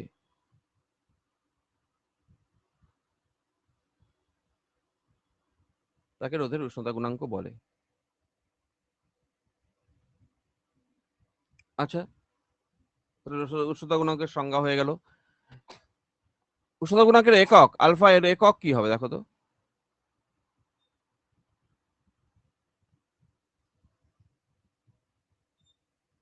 উপরে আছে ডিআর মানে রোধ,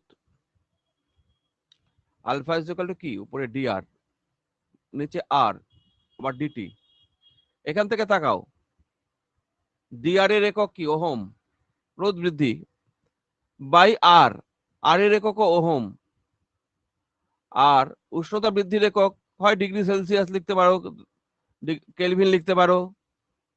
তার মানে ওহম ওহম কেটে যাচ্ছে, কেটে গিয়ে পার ডিগ্রি সেলসিয়াস হয়, মানে পার ডিগ্রি সেলসিয়াস বা পার কেলভিন। তাহলে আলফার একক, একক আমি লিখে দিতে পারি পার ডিগ্রি সেলসিয়াস বা পার কেলভিন বা পার ডিগ্রি ফারেনহাইট, এরকম হতে পারে। তাপমাত্রার এককের প্রতি তাপমাত্রা একক আর কি, per degree Celsius, per kelvin, per degree Fahrenheit, এভাবে।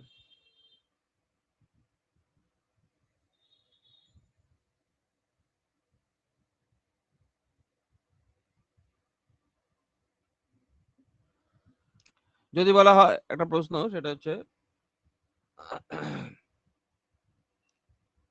তামা রোধাঙ্ক এত কথার অর্থ কি। ধরো তোমাকে বললো রোধাঙ্ক না তো কি, রোধের উষ্ণতা গুণাঙ্ক। চেঞ্জ করলাম, পেজে যাচ্ছি, পরের পেজ।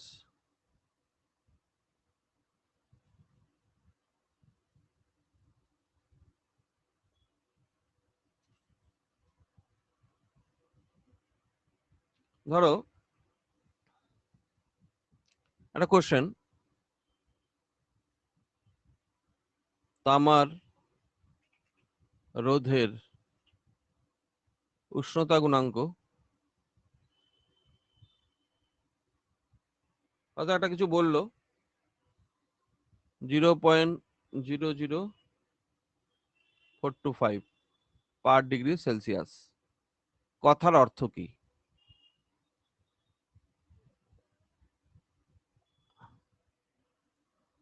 অবশ্যই এটা বোর্ডের প্রশ্ন। অ্যান্সার কি হবে? আমরা বলবো একক রোধের, 1 ওহম রোধের একটি তামার টুকরোর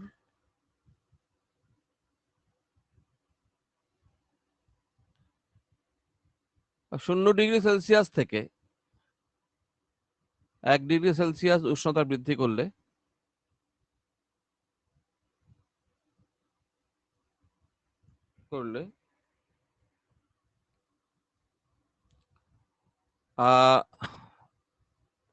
রোধ বৃদ্ধি পায়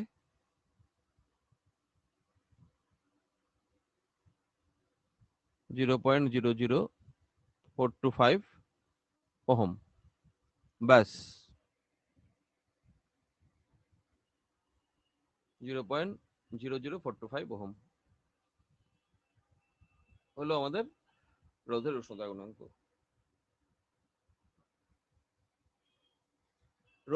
রোধাঙ্কের সংজ্ঞা দেওয়া হয়েছিল, বলা হয়েছিল রোধাঙ্কের সংজ্ঞা, হ্যাঁ মনে হয়েছিল আগের দিন, হয়েছিল না? তোমরা কি আসো নাকি? বুঝতে পারছি না। হ্যাঁ স্যার।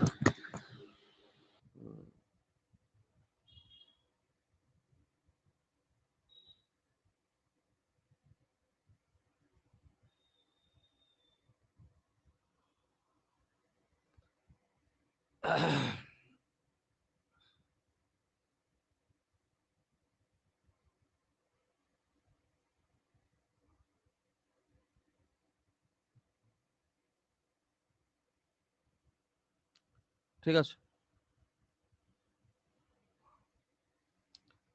তাহলে রোধের উষ্ণতা গুণাঙ্ক কাকে বলে হলো আমাদের। নেক্সট একদম নতুন বিষয়, সেটা হচ্ছে আমাদের এখন করা উচিত কি? এখন করা উচিত হচ্ছে রোধের সমবায়। আমরা চ্যাপ্টারের প্রায় মাঝামাঝি চলে আসছি। রোধের সমবায়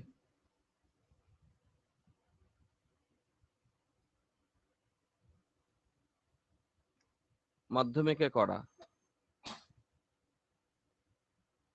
রোধের সমবায়। আমরা সাধারণত 2 রকম সমবায় পড়ব, একটা হচ্ছে শ্রেণী সমবায়, আর একটা হচ্ছে সমান্তরাল সমবায়। 2 রকম সমবায় আমরা পড়ি। কি লিখলাম এটা, সমান্তরাল সমবায়। তো ফার্স্ট আমি যদি শ্রেণী সমবায়ের কথা বলি,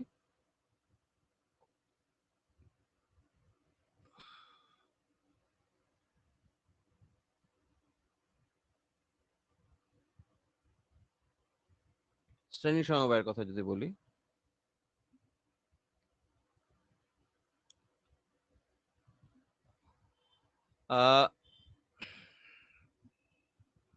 শ্রেণী সমবায় মানে কতগুলি রোধকে যেমনি আমরা পরপর যুক্ত করি, একটার পর একটা যুক্ত করি, এরকম ভাবে পরপর আমরা যুক্ত করলাম, এবং একটা ব্যাটারির সঙ্গে কানেক্ট করে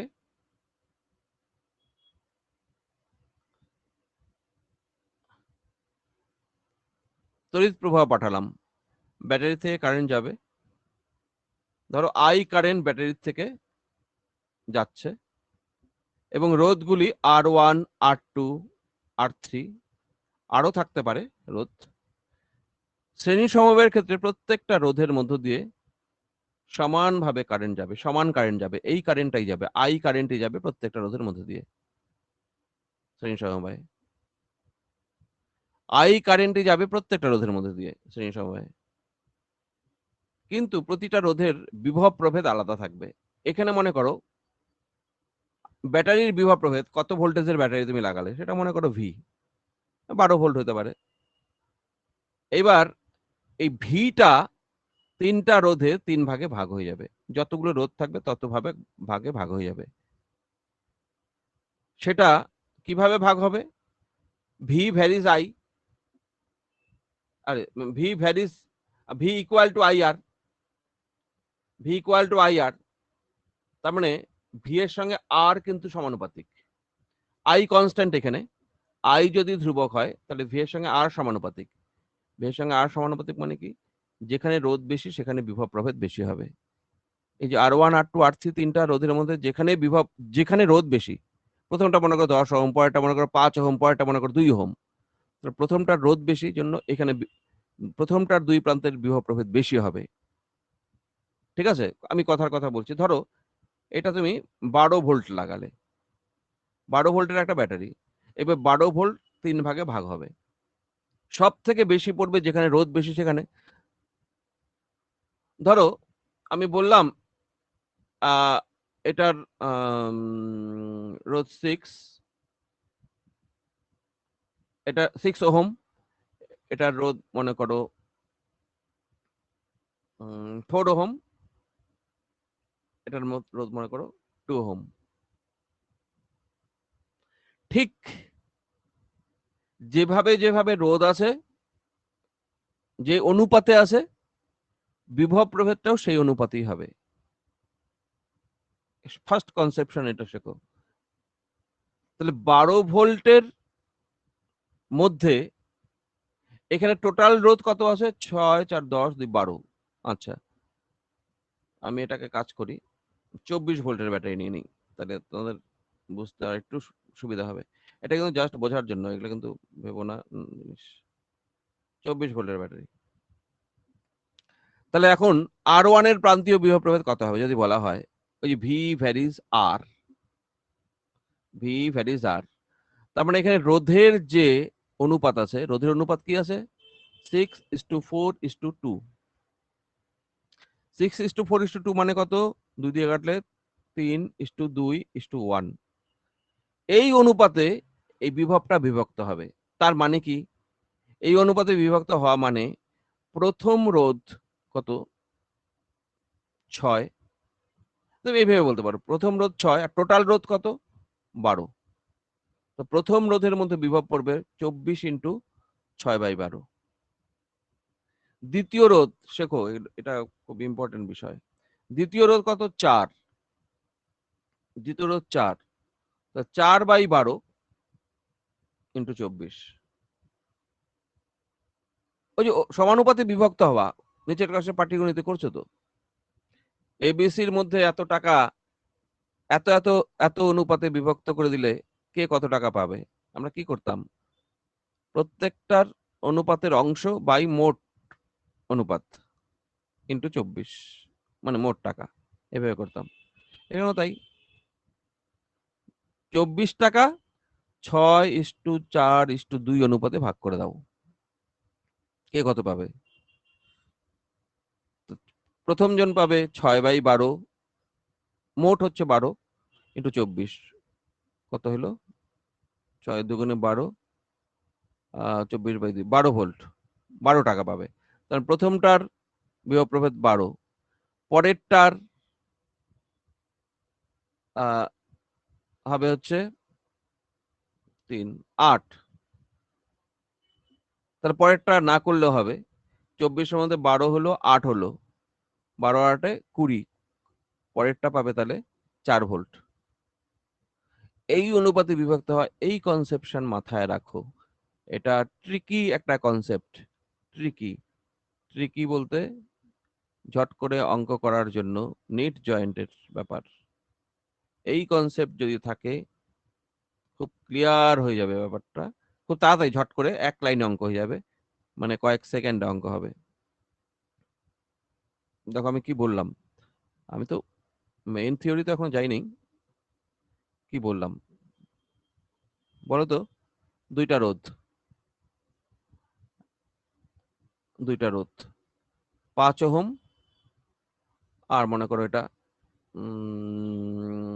3 ওহম। ঠিক আছে, আমি এটা এখানে 24 ভোল্টের একটা ব্যাটারি লাগলাম। বলো তো 3 ওহমের বিভব প্রভেদ কত? দেখি, যদি বলতে পারো তাহলে বুঝবো যে বুঝতে পারছো। Sir 6। 3 by total 8 8 into into 24। 24। Sir 9 হবে। 9। 5 ওহমের বিভব প্রভেদ কত? 5 বাই 8 টোটালটা 15 হবে। ইন্টু 24। হ্যাঁ, 15। দেখো 24ই কিন্তু ডিভাইড হলো 15 আর 9। 15 আর 9 বিভক্ত হলো, 9 আর 15 মিলে 24। দেখছো, একটা বিশাল জিনিস শিখে গেল তো কিন্তু তোমরা। এটা বলাই হয় না এইভাবে। আচ্ছা, 3টা রোধ যদি নেই, 2 ওহম, 3 ওহম, 3 ওহম, 5 ওহম। মনে করো এখানে একটা ব্যাটারি 30 ওহম বিভব প্রভেদ দেওয়া, 30 ভোল্ট।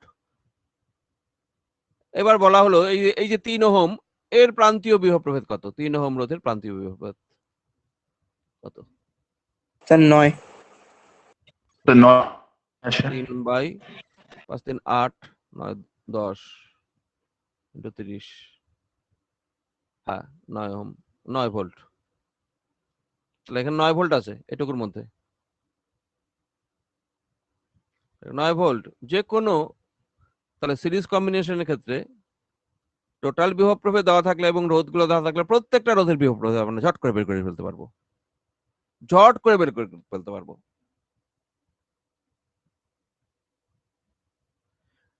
কারণ এখানে রোধের সঙ্গে বিভব প্রভেদ সমানুপাতিক। রোধগুলো যদি R1 R2 R3 হয়, বিভব প্রভেদের বিভক্তটাও V1 is to V2 is to V3, এটা R1 is to R2 is to R3 হিসাবেই হবে। এটাই মেন থিওরি। এভাবে তো পড়েই না লোকে। সিরিজ কম্বিনেশনে তো এটাই মূল কথা।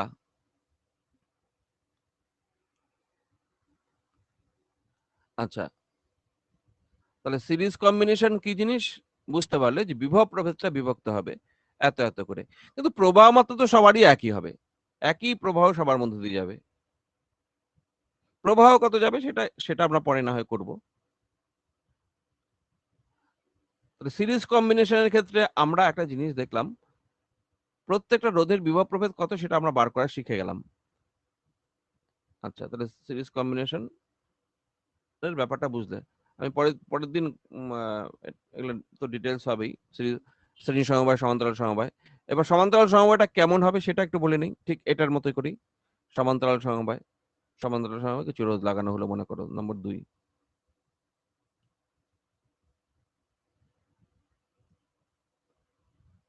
থাক, এটা বুঝি না।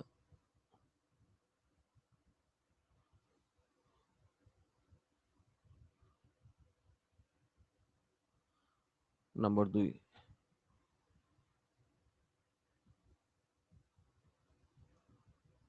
সমান্তরাল সমবায়। যারা জয়েন্ট এন্ট্রান্স দেবে এই চ্যাপ্টারে কিন্তু ভীষণ ইম্পর্টেন্ট কিছু ব্যাপার আছে, প্রচুর প্রশ্ন আসে। 3-4টা প্রশ্নের মধ্যে চলে আসতে পারে, 10-12 মার্কস থাকতে পারে। সমান্তরাল সমবায়, সমান্তরাল সমবায় মানে কি?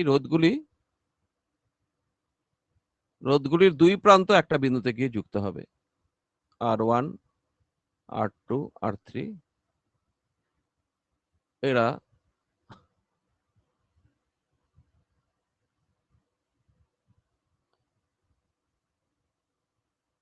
ভি বিভব প্রভেদের একটা ব্যাটারির সঙ্গে লাগানো আছে।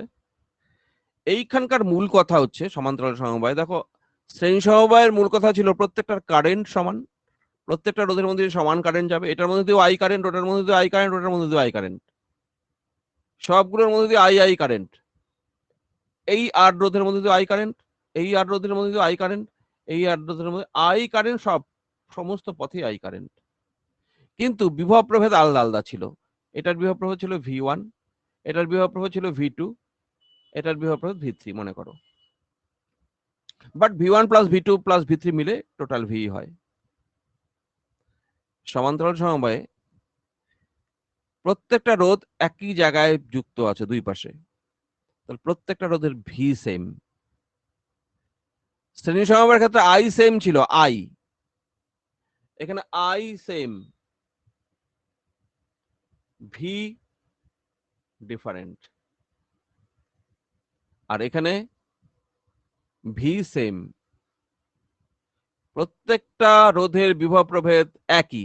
ধরো আমি যদি এটাকে 24 ভোল্টের ব্যাটারি লাগিয়ে দিই, তাহলে প্রথম রোধের বিভব প্রভেদ 24 ভোল্টই হবে, দ্বিতীয় রোধেরও 24 ভোল্টই হবে, তৃতীয় রোধেরও বিভব প্রভেদ 24 ভোল্টই হবে। সবাই বিভব প্রভেদ সমানই পাবে। বিভব ভাগ হচ্ছে না এখানে, বিভব সবাই সমান পাবে। আই সব সময় এখানে আলাদা হবে, আই, কারণ এখানে মূল প্রবাহ মাত্রাটা ব্যাটারি থেকে বেরিয়ে গিয়ে 3 ভাগে ভাগ হবে, একটা I1, একটা I2, একটা I3। আচ্ছা, এইবার I1 I2 I3 কিভাবে যাবে, এটাও একটা ব্যাপার। I1 I2 I3 রোধের সঙ্গে আই, এখানে ভি সেম, আই ডিফারেন্ট আগে লিখে দিই। তাহলে আই ডিফারেন্ট মানে I1 I2 I3। এই ডিফারেন্ট আই গুলো কিভাবে আমরা বার করতে পারি? এক তো আমরা ভি বাই R1 করলেই না হয়ে যায়, ভি বাই R1 করলে I1, ভি বাই R2 করলে হয়ে যায়, ভি বাই R3 করলেই হয়ে যায়, সেটা ঠিক আছে।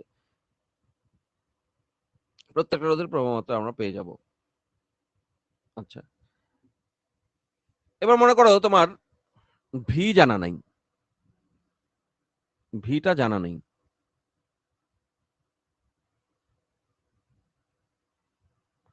ভি দেওয়া নেই, আই দেওয়া আছে। আইটা তাহলে তুমি প্রত্যেকটা রোধের মধ্যে দিয়ে কত আই যাবে সেটা কি করে পাবে? একটা আই দেওয়া আছে, মূল প্রবাহটা দেওয়া আছে। ধরো এইটা আমি বললাম, এরকম দেওয়া আছে 15 অ্যাম্পিয়ার কারেন্ট যাচ্ছে, তাহলে এটার মধ্যে দিয়ে কত যাবে, এটার মধ্যে দিয়ে কত যাবে, এটার মধ্যে কত যাবে, ঠিক আগের মতোই টোটাল ভি বিভব প্রভেদ প্রয়োগ করা ছিল, সবাই কত কত করে পাচ্ছিল। এবার এখানে টোটাল আই যাচ্ছে এত, তাহলে প্রত্যেকটা রোধের মধ্যে কারেন্ট কত হবে? এইটা হবে আয়ের সঙ্গে রোধের, আয়ের সঙ্গে রোধের সম্পর্ক কেমন, যেহেতু V equal I R, V তো ধ্রুবক, তাহলে I varies 1/r। I varies 1/r মানে কি? যার রোধ বেশি তার কারেন্ট কম। তার মানে দেখো I1 is to I2 is to I3 কি হবে জানো? ব্যস্তানুপাতে যাবে। ব্যস্তানুপাতে R3 is to R2 is to R1 এভাবে আসবে। উল্টা এবার, আগে ছিল সমানুপাত, এবার ব্যস্তানুপাত সম্পর্ক চলে আসলো। আমি উদাহরণ দিচ্ছি, দেখো দুইটা রোধ নিয়ে বলছি তাহলে সুবিধা হবে।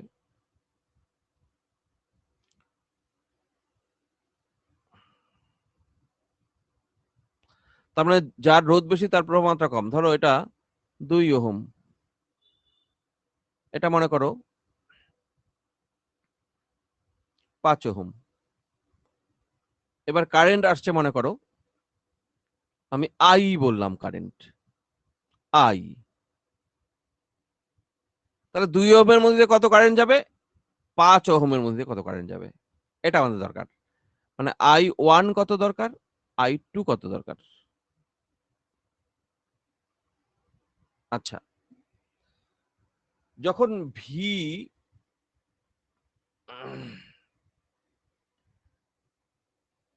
শ্রেণী সমবায় যখন, তখন তো আমরা ভি এর ব্যাপার, এটার V1 বিভব প্রভেদ, এটার V2 বিভব প্রভেদ, রোধ R1, এটার রোধ R2।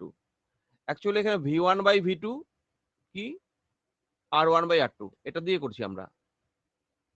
এই যে V এর অনুপাত রোধের অনুপাত, এটাই বলছিলাম।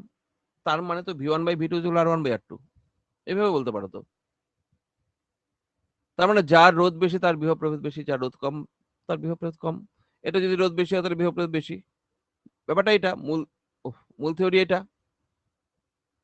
এখানে আবার উল্টা কেস, মানে আমাদের কি বলে সমান্তরাল সমবায়ে প্রবাহ মাত্রা বার করতে গেলে একটু উল্টা। কিরকম উল্টা? এখানে আই তো ভ্যারিজ 1/r, তার মানে আমি লিখতে পারি I1/I2 ইজ ইকুয়াল R2/R1, এরকম লিখতে পারি। ব্যস্তানুপাত সম্পর্ক। তাহলে টোটাল কারেন্ট, প্রথমটার কারেন্ট কত হবে? প্রথমটার কারেন্ট হবে তোমরা আগেরটা মনে করো, আগেরটা আমি ফর্মুলা লিখি নাই তো।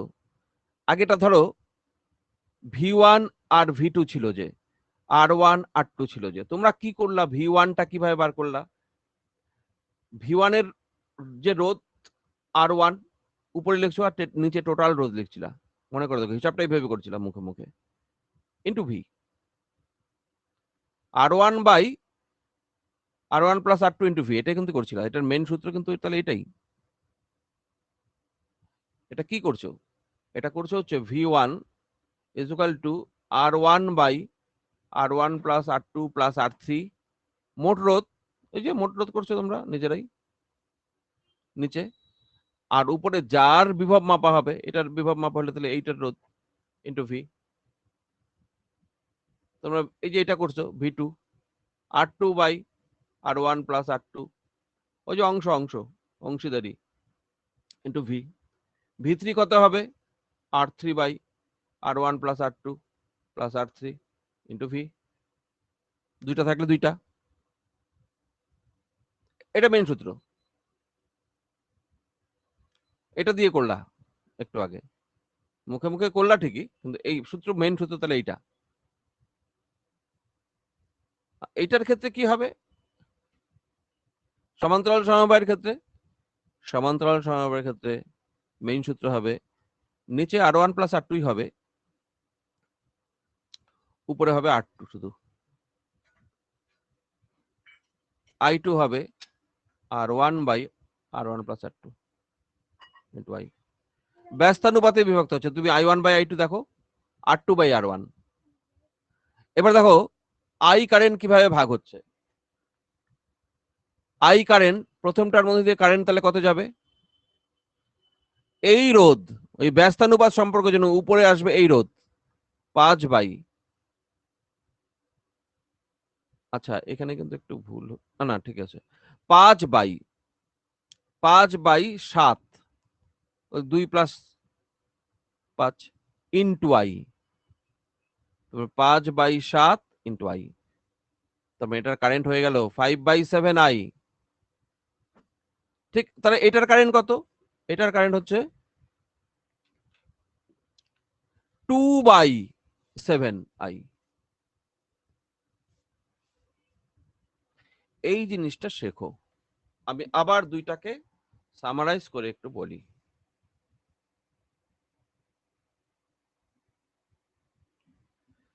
বিভব প্রভেদ শ্রেণী সমবায়ের ক্ষেত্রে এখানে প্রবাহ মাত্রা কোনো ফ্যাক্টর না, কারণ প্রবাহ মাত্রা দুইটারই সেম, প্রবাহ মাত্রা সেম হয়, দুইটা রোধেরই প্রবাহ মাত্রা সেম, R1 R2। আর টোটাল বিভব প্রভেদ যদি V হয়, প্রতিটির বিভব প্রভেদ V1 হচ্ছে, তোমরা কিভাবে বার করছো? R1 by R1 plus R2 into V। আর এটার বিভব প্রভেদ V2 একই রকম ভাবে R2 by R1 plus R2 into V। দেখো V2 যখন তখন R2 উপরে, সমানুপাতিক বলে, V1 যখন R1 উপরে। এটা গেল বিভব প্রভেদের ডিভিশনটা শ্রেণী সমবায়ে। সমান্তরাল সমবায়ে প্রবাহ মাত্রার ডিভিশন হয়, প্রবাহ মাত্রার ভাগ হয়, প্রবাহ মাত্রাটা ব্যস্তানুপাতে হয়। আচ্ছা, তোমাকে যদি বলা হয় তোমাকে 50 টাকা দেওয়া হলো, তোমার সঙ্গে তোমার ভাই, তোমরা দুইজনে ভাগ করে নাও, কিন্তু এমন ভাবে ভাগটা করতে হবে যেন বয়সের ব্যস্তানুপাত সম্পর্ক হয়। তোমার বয়স মনে করো 16 বছর, তোমার ভাইয়ের বয়স মনে করো 8 বছর। বলো তো উম, এটা আমি 48 টাকা তোমাদেরকে দিলাম, তোমাদের দুজনকে 48 টাকা দিলাম। আমি বললাম তোমাদের বয়সের ব্যস্তানুপাতে ভাগ করে নাও, মানে ছোট বেশি পাবে, বড় কম পাবে। বলো দেখি, তোমার বয়স 16 বছর, তোমার ভাইয়ের বয়স 8 বছর, তুমি কত টাকা নিবা, ভাইকে কত টাকা দিবা দেখি? 48 টাকা তোমাদের বয়সের অনুপাতের বিপরীত অনুপাতে ভাগ করে নাও, মানে ব্যস্ত অনুপাতে ভাগ। 16, স্যার আমি নিব 16 টাকা, ভাইকে দিব 32 টাকা। তুমি নেবে 16 টাকা, হ্যাঁ, ভাইকে দেবে 32 টাকা। আচ্ছা, কিভাবে অঙ্কটা কিভাবে করলে? অঙ্কটা কিন্তু এটা করলে যে তুমি কত নিচ্ছ, তুমি অ্যাকচুয়ালি নিচ্ছ নিচে মোট বয়স দুজনের, আর উপরে ভাইয়ের বয়স ইন্টু মোট টাকা 48, তাই করলা না? ভাইয়ের বয়স কত? হ্যাঁ স্যার। ভাইয়ের বয়স কত? 8, নিচে দুইজনের বয়সের যোগফল মানে 24, তার মানে 8/24 ইন্টু 48। হ্যাঁ, তুমি পেলে, তাহলে যে তুমি পেলে, এটা তোমার টাকা, তোমার টাকা, ভাইয়ের অনুপাত, উপরে থাকবে ভাই, তাহলে 24 গুণ 48, 16 টাকা তুমি পেলে। আর যখন তুমি ভাইকে দিচ্ছ তখন তুমি উপরে, 16 প্লাস 8 নিচে ইন্টু 48, এটা হবে 32 টাকা। তোমার ভাই 32 টাকা। নর্মাল প্রাত্যহিক জীবনের কাজে লাগে, এমনই তো অঙ্ক এগুলো। তা ঠিক প্রবাহ মাত্রা ডিভিশনটা একই রকম ভাবে হয়, বড় ভাই কম পাবে, ছোট ভাই বেশি পাবে প্রবাহ মাত্রা ডিভিশনে। আর বিভব প্রভেদের ডিভিশনে বড় ভাই বেশি পাবে, ছোট ভাই কম পাবে।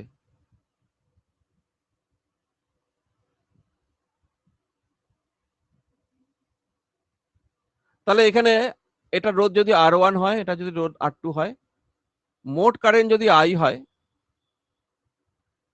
R1 এর যে কারেন্ট আর R2 এর যে current, I1 is equal two R2/R1 plus R2 into I, এবং I2 is equal two R1/R1 plus R2 into I।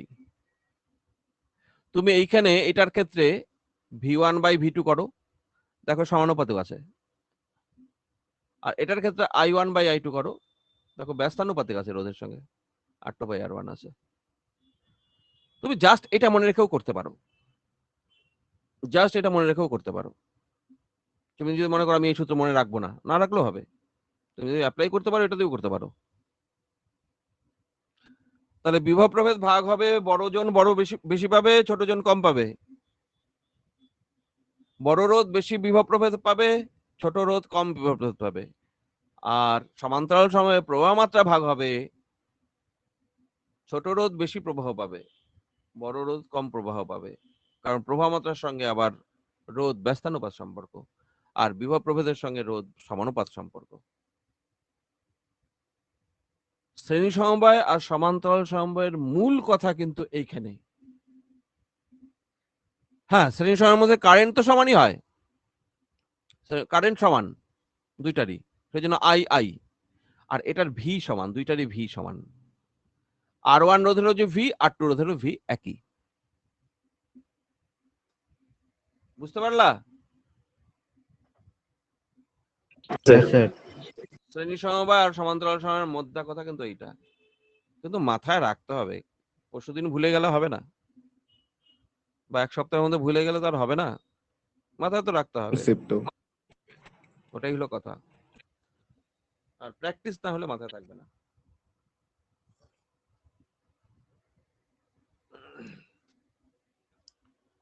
এরপরে আমরা করব শ্রেণী সমবায়ের তুল্য রোধ কত, সমান্তরাল সমবায় তুল্য রোধ কত। তুল্য রোধ আমরা কি করে কেন করি? তুল্য রোধ করি আমরা, ধরো অনেকগুলো রোধ একসঙ্গে লাগানো আছে একটা ব্যাটারির সঙ্গে শ্রেণী সমবায়ে, আমাদের তো প্রবাহ মাত্রাটা বার করতে হবে। ভি দেওয়া আছে, আর দেওয়া আছে, R1 R2 R2 R3 দেওয়া আছে। এই প্রবাহ মাত্রা বার করার জন্য, এটার জন্য দরকার তুল্য রোধ। তুল্য রোধ মানে মোট রোধ, কারণ প্রবাহ মাত্রা সবসময় মূল প্রবাহ মাত্রা, কিন্তু ব্যাটারির থেকে যে প্রবাহ মাত্রা বেরোচ্ছে সেই প্রবাহ মাত্রা বিভব প্রভেদকে তুল্য রোধ দিয়ে ভাগ করে আমরা বার করি সবসময়, যে কোনো সমবায়ের ক্ষেত্রেই। সমান্তরাল সমবায়ের ক্ষেত্রেও দুটা রোধ যদি সমান্তরাল সমবায় থাকে, প্রবাহ মাত্রা আই আমি বের করতে চাই, এখানে R1 R2 দেওয়া আছে, মনে করো বিভব প্রভেদ দেওয়া আছে ব্যাটারির, আই কত এটা চাই আমরা, এখানেও তাই আই কত, এই আই এর জন্য দরকার সেই তুল্য রোধ। এইখানেও আই ইজ ইকুয়াল টু বিভব প্রভেদ বাই তুল্য রোধ। বিভব প্রভেদকে তুল্য রোধ দিয়ে ভাগ করলে প্রবাহ মাত্রাটা, মূল প্রবাহ মাত্রা যেটা ব্যাটারির থেকে নির্গত প্রবাহ মাত্রা, এটা পাওয়া যাবে দুইটার ক্ষেত্রেই। তাহলে এই প্রবাহ মাত্রা নির্ণয় করার জন্য তুল্য রোধ দরকার, অর্থাৎ সামগ্রিক রোধ, 3টা রোধ হোক 10টা রোধ হোক মিলে মোট কত রোধ সেটা দরকার। এখানে যেমন 2টা রোধ মিলে কত রোধ সেটা তুল্য রোধ, 3টা রোধ মিলে মোট কত রোধ সেটা তুল্য রোধ। মানে 3টার পরিবর্তে যদি আমরা একটা ভাবি, সেই রোধের মানটা কত হবে সেটা তুল্য রোধ। ওখানেও যদি 3টা বা 2টা বা 5টা 10টা যাই হোক, অতগুলার পরিবর্তে একটা রোধ আমরা কল্পনা করি, তাহলে তুল্য রোধ কত হবে। এই তুল্য রোধ তাহলে বের করতে হয় আমাদের কিসের জন্য? প্রবাহ মাত্রা নির্ণয় করার জন্য মূলত। এবার আবার শ্রেণী সমবায়ের ক্ষেত্রে প্রবাহ মাত্রা বের করা মানে কি? প্রত্যেকটা রোধের একই প্রবাহ মাত্রা, ওটাই এই আই R1 এর মধ্যে হয়ে যাবে, ওই একই আই R2 এর মধ্যে হয়ে যাবে, একই আই R3 এর মধ্যে হয়ে যাবে। কিন্তু সমান্তরাল সমবায়ে আই আবার ভাগ হয়ে যাবে। যখনই আই তোমার জানা হয়ে যাবে, তখন প্রতিটা রোধের মধ্যে দিয়ে প্রবাহ কত, তখন তুমি এই কনসেপ্ট থেকে বার করবে। এই কনসেপ্ট থেকে প্রতিটা রোধের প্রবাহ মাত্রা কত। তাহলে আমি রোধের মধ্যে দিয়ে কত প্রবাহ যাবে, মোট রোধ কত হবে, বিভব প্রভেদ কত হবে, সব আমরা বার করতে পারবো। মনে রাখতে হবে কোন রোধের প্রবাহ মাত্রা সবসময় ওই রোধের প্রান্তীয় বিভব প্রভেদকে ওই রোধের মান দিয়ে ভাগ করলে ওই রোধের প্রবাহ মাত্রা হবে। প্রবাহ মাত্রা is equal to V by I R কি, ভি বাই আর। তাহলে শ্রেণী সমবায় সমান্তরাল সমবায়ের ব্যাপার এটা। আচ্ছা, কটা বাজে? ছাড়ার সময় হচ্ছে না? ছাড়তে হবে?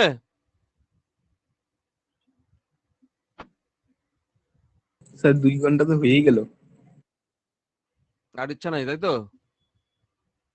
স্যার আপনি যা ভালো বোঝেন। তোর কি আরো ক্লাস করার ইচ্ছা রে ভাই? না আমার তো সমস্যা নাই, কিন্তু অন্য যে পড়া আছে তন্ময়দের। আচ্ছা আচ্ছা, তো মানুষের তোমার সমস্যা অখিলা নাই, দিস কেন? তোমার ভাই আমারও সমস্যা পড়ার নাই, ইচ্ছা নাই। তন্ময়ের সমস্যা আছে, তুমি বলতেছো তাই তো? তন্ময়ের মানুষের সমস্যা আছে, অনেক আমার তন্ময় ইচ্ছা আছে। বলতেছে না? স্যার পড়া আমার আছে ইচ্ছা আছে, আমার। স্যার। ঠিক আছে, শেষ করে দিচ্ছি।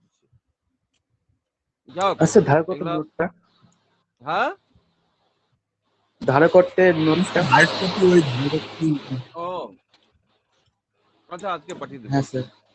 হুম।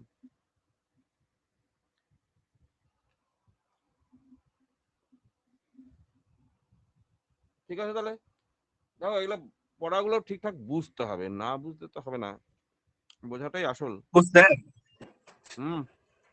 সবাই তো বলছে স্যার নেক্সট মান্থ থেকে অফলাইন স্টার্ট করবে, তো আপনি কি ভাবলেন?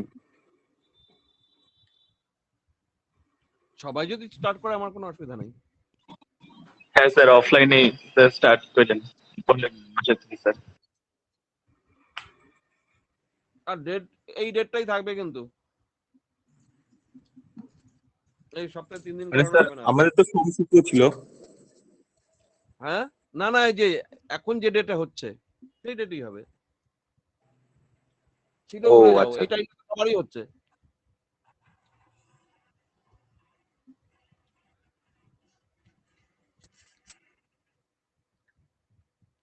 এই টাইমটা সবারই হচ্ছে।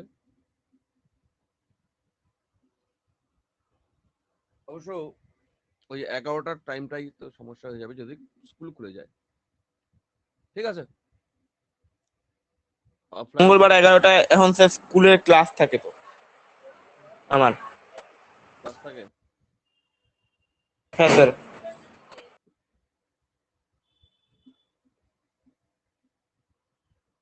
স্কুলের ক্লাস ওই ওই ওই সময়টার ক্লাসটা করলাম না, আবার কি কতটা ইম্পর্টেন্ট ক্লাস আচ্ছা। হবে। হ্যাঁ, বোঝাই যায়, জানি স্কুলের ক্লাস কতটা হয় না হয়। ঠিক আছে, তাহলে শেষ করলাম।